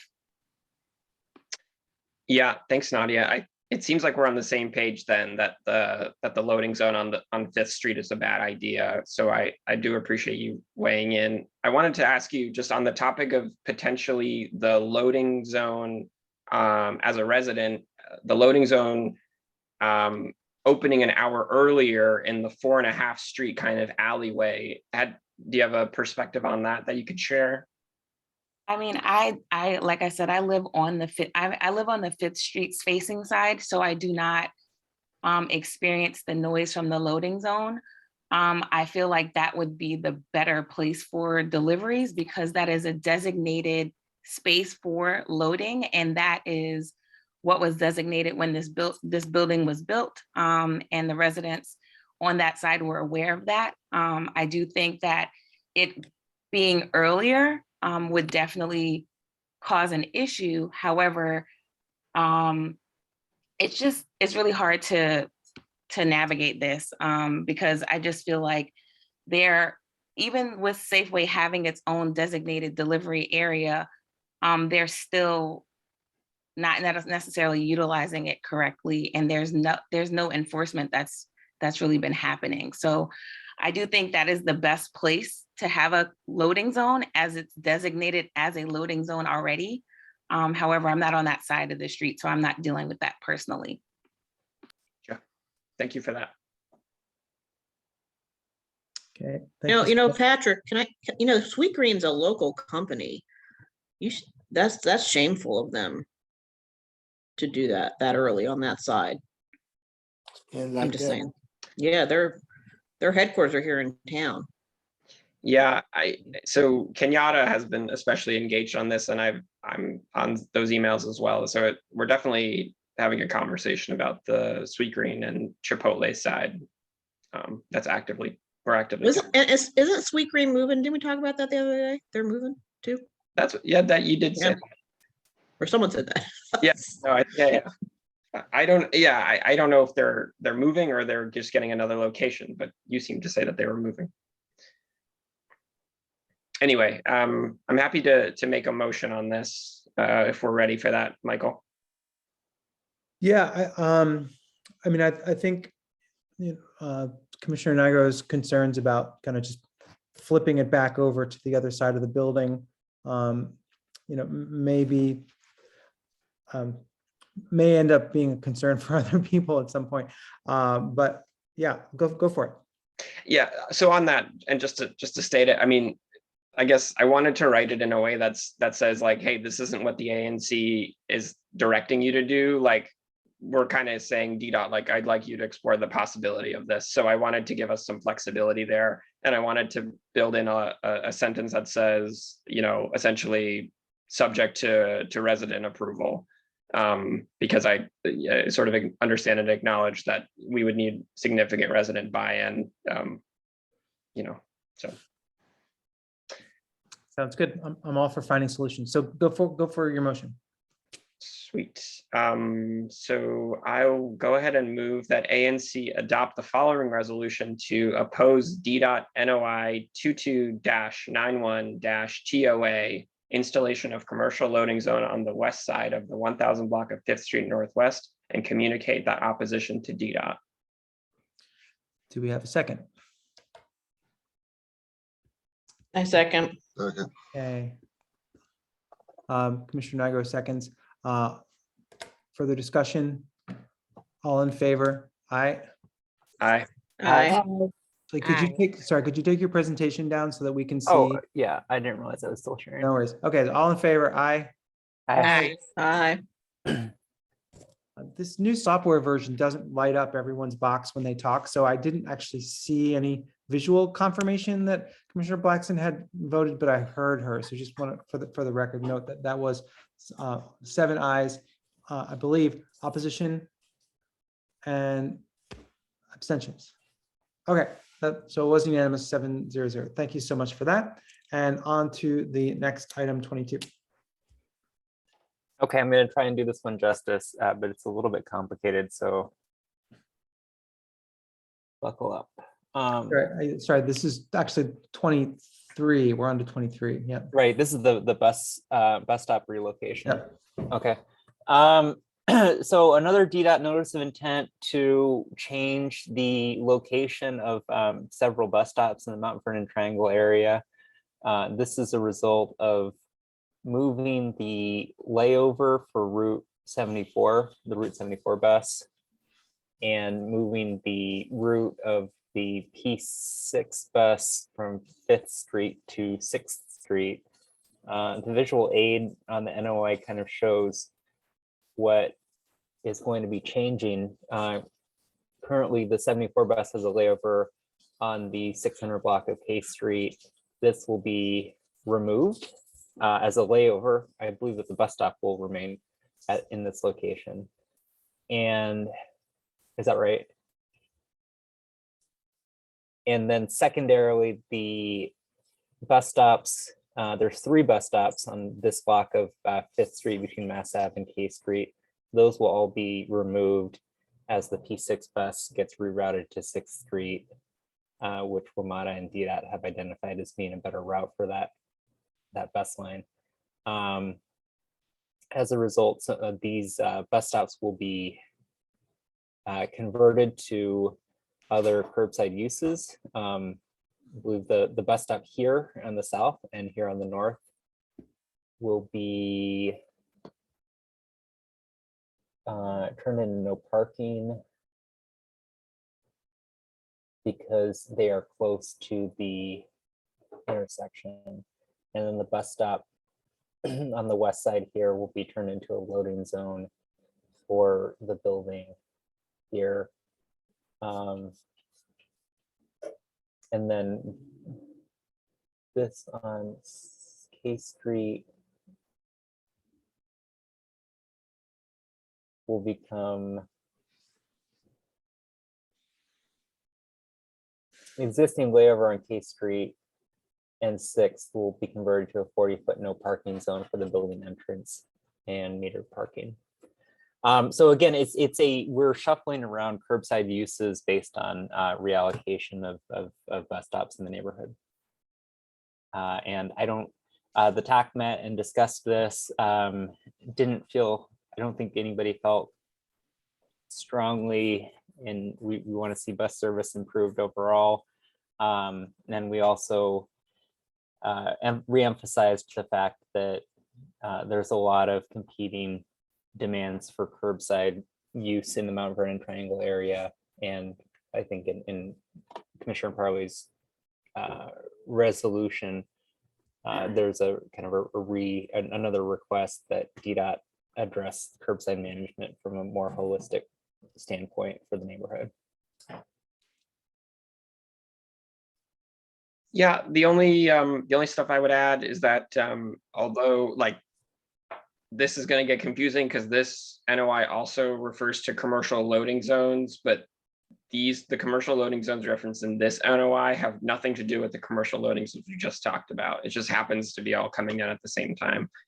The other thing that I touch on the resolution is that there is a ZICLA bus platform, which are those bus platforms that are designed to be accessible and also allow bicycles to go on them. And we're requesting that we move one of the ZICLA platforms over to in front of the 7-Eleven from one of the bus stops that's leaving the K Street area. Mm-hmm. Let me see if I can pull up that resolution right here.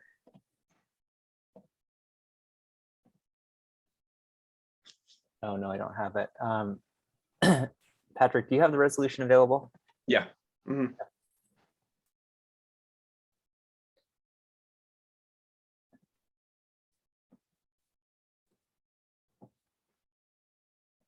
Yep. So kind of standard language here, appreciative of the efforts to move. I see that actually I have placeholder language here, but I'll make sure to fill that in, referring to exactly which bus platform. But this was one of the things that we talked about at the TAC as well. Same last paragraph that Commissioner Eichler suggested. So this one's short and sweet. Okay, and the TAC reviewed this the kind of the language of the resolution and recommended that the ANC adopt it. Okay, any further comments or questions from commissioners? And any comments from the community about the relocation of these bus stops? And seeing and hearing none, do we have a motion? Yeah, I'll go ahead and make the motion. I move that ANC 6E adopt the following resolution to support DDOT NOI 22-149-TOA bus stop relocation and curbside redesignations of 5th, 6th, and K Street Northwest, and communicate that support to DDOT. Is there a second? A second. A second. I first heard Kevin, Commissioner Rogers for the second. Discussion. All in favor? Aye.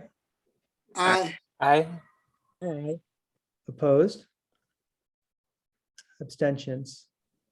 Okay, unanimous 7-0-0. Okay, thank you. And on to item 24. Okay, item 24 is consideration of DDOT NOI 22-94-TESD roadway reconfiguration, lane reduction, and protected bike lanes on New Jersey Avenue Northwest from Rhode Island Avenue Northwest to N Street Northwest. This is a project that the ANC 6C should be quite familiar with because DDOT has presented on this project both at the Transportation Advisory Committee as well as at the full ANC, most recently at the ANC meeting on December 7th of last year. This is a primarily a traffic safety project and bike lane project focused on New Jersey Avenue between Rhode Island Avenue and N Street Northwest, which is in 6002 and 6004 on the eastern boundary of our ANC. This stretch of New Jersey Avenue has, I think that after New York Avenue, this stretch of New Jersey Avenue has the most crashes, documented crashes of anywhere in our ANC. And as we've written in this proposed resolution, as well as the previous resolution that we passed in support of this project, we note that there have been, between 2018 and 2020, there have been 172 crashes on the project corridor, including a number of crashes at the New Jersey Avenue and Rhode Island Avenue and the New Jersey Avenue and O Street Northwest intersections, which are particularly crash prone. Just the way that this street currently operates, it's 2 general travel lanes in each direction with a parking lane on either side. Given the traffic volume that we see, especially during non-peak periods, drivers do tend to really speed quite a bit on this stretch. This is slightly outside the project corridor, but there was tragically a pedestrian that was struck and killed on New Jersey Avenue about a month ago when by the drivers of 2 vehicles, which just, I think, underlines the importance of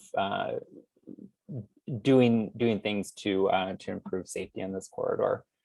The strategy that DDOT proposes is to reduce the number of travel lanes from 2 in each direction to 1 in each direction with a central turn lane. This strategy is usually known as a lane diet or road diet, and has multiple benefits for transportation safety, including reducing turn conflicts, left turn conflicts, and making it so that there's not as much vehicle speed differential, which causes a lot of that side-to-side crashes that we see between cars.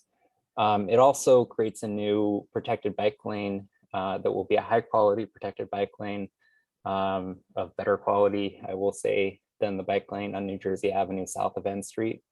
And this creates an important connection in the DC bike lane network that will connect residents of Shaw with Mount Vernon Triangle. And I'm looking forward to having a connected and protected bikeway to get down there.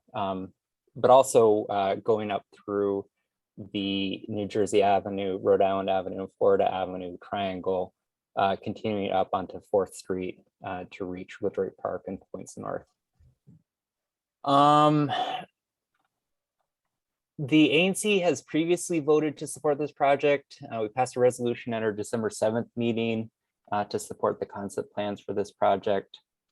And the TAC met to discuss the notice of intent and made several recommendations. And I'm going to read the recommendations. However, in the motion that I'm going to make, I am not going to include the recommendations because I think it's important that we not overcomplicate this and just voice the ANC's support for this important traffic safety project. So the recommendations from the TAC very quickly were install a bike box at the intersection of New Jersey and R Street Northwest to aid in left turns onto R Street. Install a second crosswalk at the intersection of Warner Street So there's a crosswalk on the north and south sides. Close the slip lane at New Jersey Avenue and 4th Street southbound at the intersection of New Jersey and O. And reduce the number of driveways at the gas stations that adjoin the intersection of New Jersey and Rhode Island Avenue, and look at additional traffic calming and turn hardening at the intersection of P Street, New Jersey Avenue and 4th Street. I think that those are all good recommendations. However, I am, for the sake of simplicity, I'm not going to include them in the motion that I make this evening. Want to open this up to discussion. Commissioner Nigro, this is also in part of your SMD. So just one little block. Sure. Yeah. Which is basically the firehouse in the park. But I'm concerned, Alex, you know, I'm pro bike lane and all this. I certainly get the safety and all that does not fall on deaf ears with me, but I'm worried that people do not understand how significant this is going to be.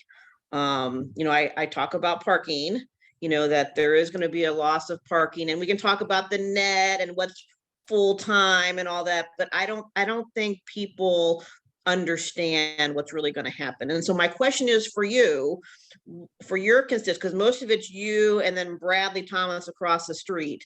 What did you do to reach out to your constituents that they have an understanding of what is going to happen before we vote on this? What did you do? What have I done? I've posted information about this on social media. We've discussed it on various neighborhood listservs in my area. We've also addressed this at several ANC meetings and Transportation Advisory Committee meetings. I'm worried. I'm just worried. It's going to be big, and that, you know, people are going to be like, what is going on? So I talked to Carla from 5E tonight, and I did reach out to Bradley Thomas. And so they didn't vote last night, but I mean, I think they have concerns too. So did you talk to any of them about this across the street? I did not talk to them, but I was on the meeting that they had last night. Yeah. And I think that the commissioner for 6EO, 5EO2, Carla, I talked to Carla tonight. Yeah, I think that she had expressed some concerns over the loss of parking. But just for the benefit of well, let me just say what the loss of parking actually entails.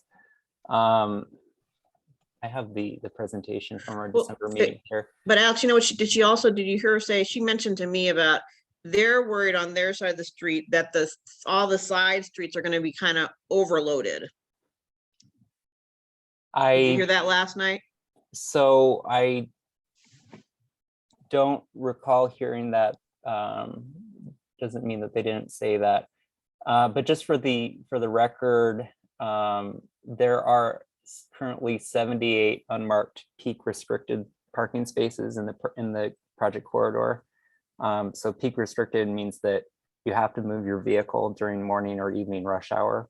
The proposal will change these parking spaces to there will be kind of parking pockets, I guess, a number of parking pockets along the corridor with 18 marked full-time spaces. So these will be full-time RPP spaces, zone 2-5 RPP spaces, which in my experience is a higher quality parking space because you do get to leave your car there.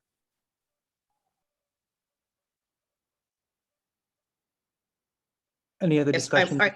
So I'm worried that people don't get, because when I wrote Will to, I just want to make sure I'm clear. He said there will be 60 to 70% less, and my fear is that people don't get it. That's my problem. They're not going to understand this if this happens, and they will be angry. This big. Well, I mean, we've had. Okay, so the ANC, we've received a presentation on this. It's been but that wasn't 2,000 people weren't on our call. I'm just worried. This is well, it's just me. It's just me because you know I talk to all my people and I flyer and all this type of stuff continually. And I don't feel guilty because I've done my best. But this is a huge change to that part of the road. Right. There, I'm done. I was gonna say. Yeah. Okay, so hearing that Commissioner Nigro is done, does anyone else have any comments about the project?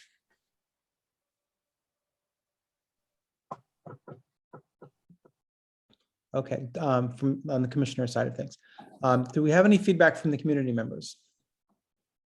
Feel free to raise your hand. We can unmute you. This is about the New Jersey Avenue NOI for the roadway lane configuration reduction, protected bike lanes. Okay, so oh, there's one hand allowed to talk. Ben. Hello, can you hear me? Hi, Ben. Yep. Hey, just wanted to voice my support for this. I'm in 6005. I use this corridor pretty frequently, and it seems like this project long-term could improve access to Dunbar, Bundy Field, other amenities in the neighborhood. Just want to voice my support. Thank you. Any other comments from the community? Okay, and I'll just note that, yeah, I mean, this is a high crash corridor, and Rochelle, your constituents are always complaining about, I can't rebuild my fence because there's always a car crashing through it when I do, right? The intention here is to narrow the lanes and to make it harder to speed, giving the drivers the visual cues that they need to know how fast it is that they're supposed to be going. But that's the thing, narrowing that. So the thing is, and I'm not anti this. Let me to make that clear. But there's not going to be a decrease in traffic by any means. And so the concern is, as Carla said this afternoon, is it just going to go into the other roads? And it's already a hot mess on New Jersey Avenue. Is this going to make it worse? Because we all know the New Jersey Avenue Not Safety Project that was famous 2 years ago did nothing for my area. So I would hate to have this again be a project that had failed.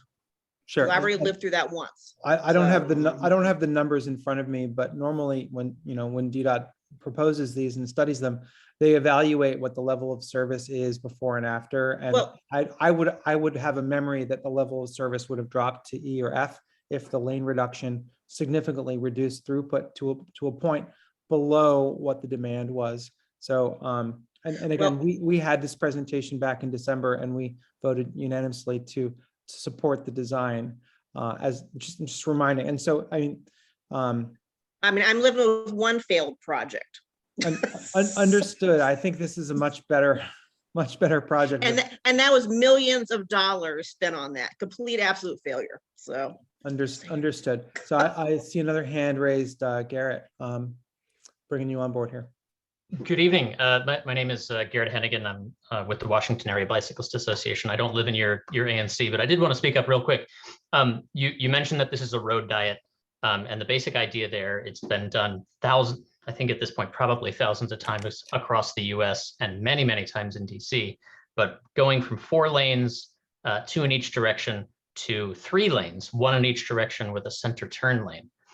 One of the major benefits of this for calming traffic is that it cuts off almost any opportunity for that leapfrogging, where a driver will overtake another in the lane and then cut in front or take a turn. And effectively, the driver at the front sets the speed for the rest of them, right?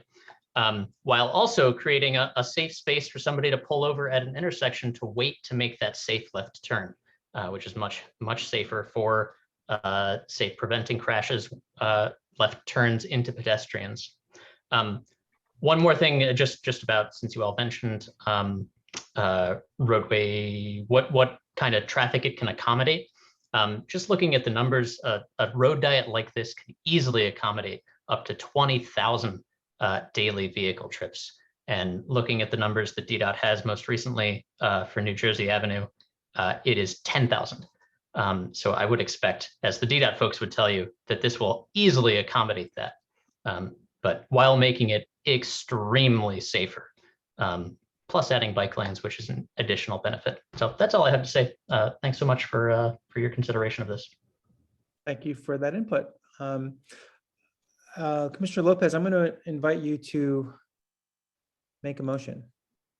Yeah, so I'm going to make a motion that ANC 6E supports DDOT NOI 22-94-TESD, roadway reconfiguration, lane reduction, and protected bike lanes on New Jersey Avenue Northwest from Rhode Island Avenue Northwest to N Street Northwest, and communicate that support to DDOT. And do we have a second?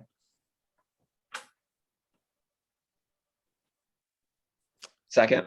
Okay, moved and seconded. Further discussion about the motion? And hearing none, all in favor, please say aye.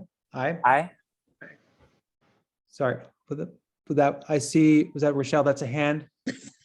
Okay, so that's for Kevin.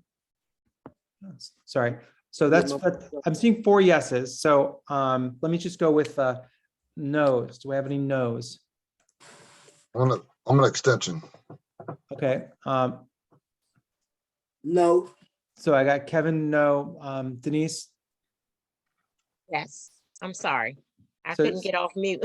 No worries. So you were an aye, is that correct? Or you were a no? I'm You were sorry. an aye. Okay, so that's 5 ayes, 1 no, and 1 abstention. Is that correct? Everyone feel their vote has been properly recorded? Okay. You know, we should mention that they're going to have the community meeting on Thursday. They are. Yeah, do you want to bring that up? I'm unfortunately unable to make it. Commissioner Nigro, do you have more details on that? 6:30. I mean, it's a Zoom thing. So they're going to talk about the road diet, and they're going to talk about why there is no light yet at New Jersey NO. So that's a big deal. And so it'll be interesting. I think we need to emphasize to community members to give their input about this. I'm fearful that, as I said, and I'll stop. Not enough people know about it. And also Howard Waits is going to be on the call and talk about the 4th Street data from the camera that's at there in my area. Okay. Oh, it's a surprise. Great to hear. Okay, so let's move on to the financial part of the agenda. Frank, are you ready to go? Yes, I am. Earlier today, I released to all of the committee members, or yesterday actually. Real briefly, Frank. The first item is we have some corrections to minutes regarding the financials that you asked me to put on the agenda for this week. Yeah. We get a reminder what that is? Can I do that real quick? Yes, please. Okay. So Frank and I were going over the Q2 financial report, and we just found some inconsistencies between the minutes that we've recorded and what we actually voted on. So I want to make the following 2 corrections to the minutes, and I'll circulate these corrections with Karen if they're approved. Okay, good, because yeah. The first is, and these are just administrative. So the first is that we did not put a, I want to move to change the minutes from the February 1st, 2022 meeting to add the following, to reflect the following motion. Commissioner Wiggins moved and Commissioner Nigro seconded to approve a payment of $424 to the United States Postal Service for renewal of the ANC 6E post office box. The motion was passed unanimously. And then I'll just read the second one, and we can maybe do them both in one motion. The second is to revise the minutes from the March 1st, 2022 meeting to reflect, to revise the motion, which was recorded incorrectly. The correct motion should read: Commissioner Wiggins moved and Commissioner Parlay seconded to reimburse Commissioner Nigro in the amount of $18.66 for copying expenses for the agenda. The motion passed unanimously. Okay, so the first one is to the February and the second one is to the March. Yes. Okay. And let me just real quickly, it looks like, is there a strike through in that second one where the dollar amount is? Yeah, the previous one was 1860. It should have reflected 1866. Okay, because that strike through might make it look like a 9, right? So can we just nix that thing that you're striking through and just have a paste ready stuff that Karen could just drop right in without having to make any edits? Yeah, I will take it. I will take the action to send this to Karen. Okay. With the revisions. Yeah, let's just make it ruthlessly simple. Yeah. Okay. So do I have a motion? I just made the motion. Oh, okay. Then do I have a second? I'll second that. Okay. Discussion. All in favor, say aye. Aye. Aye. Aye. Aye. Okay, did we get Denise on that? Okay. And so I think that was 7, but any opposed? Any abstentions? Okay, there we go. Minutes have been amended. Thank you for your attention to that detail, Alex Lopez. Now, Frank, sorry, let's move on to your report. Yes, I emailed everyone yesterday letting you know that the beginning of Q3 starts April 1, and we began with $69,050.59. That is the same amount that the Office of ANC agrees with. Right now, we're at $68,658.35. This month, we only spent $392.24 for the month of April. That book balance agrees with the bank balance of $68,658.35. When we look at the checking account ledger that is also monitored by the Office of ANC, those figures jive with what we have with the bank statement and what we have with the financial quarterly report thus far for this third quarter. So I move the ANC 6E support the beginning balance of $69,050.59 with an ending balance thus far of $68,658.35, provided I get a second on that motion. Do I have a second? I second. Moved and seconded. Discussion. All in favor, say aye. Aye. Aye.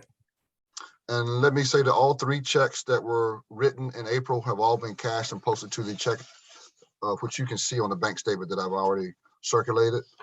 For the expenses. So real quick, Frank, I just didn't get a chance to make sure that I knew everyone who voted aye. I asked, like, all right, so do we have any no's on that last motion for the treasurer's report? And do we have any abstentions? Okay, because it's hard for me to see who's saying aye when your cameras aren't on. So I just want to make sure that I get the votes properly recorded. So that's 700. Thank you. Okay. All right. So as far as expenses are concerned, I move the ANC 6E support the payment of $250 to Karen Yaley for the updating of the website and for the taking of minutes for tonight's meeting, provided I can get a second. I'll second that. And then any discussion in favor, say aye. Aye. Aye. Okay, opposed? And abstentions? Okay, that's 7. Okay, and then on to the next one. I move the ANC 6E support the payment of $99.63 to the chair for the payment of Zoom for this month, provided we can get a second. Second, anyone? That was Denise, seconded. Discussion? All in favor? Aye. Aye. Aye. Abstentions? Sorry. Noes? Abstentions? Okay, there we go. All right, 2 more.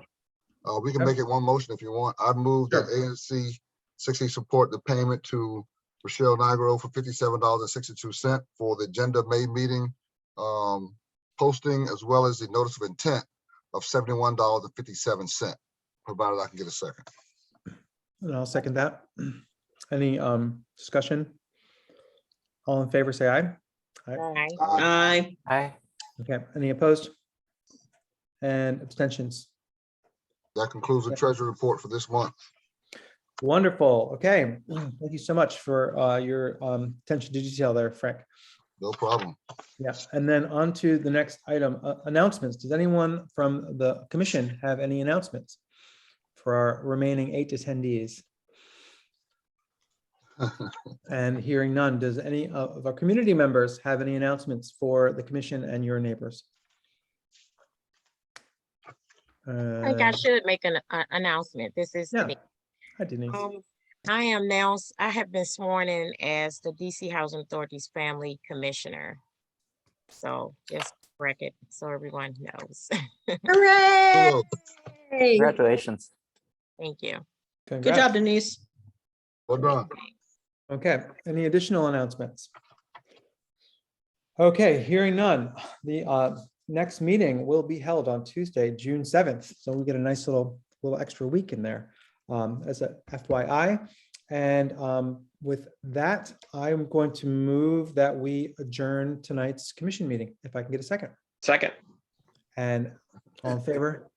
Bye. I want to get out of here. Thank you so much, everyone, for the Bye. meeting. Have a good night. Happy Mother's Day. Happy Mother's Thank Day. you. Denise, Thanks. Karen. Bye. Thank you. Bye-bye.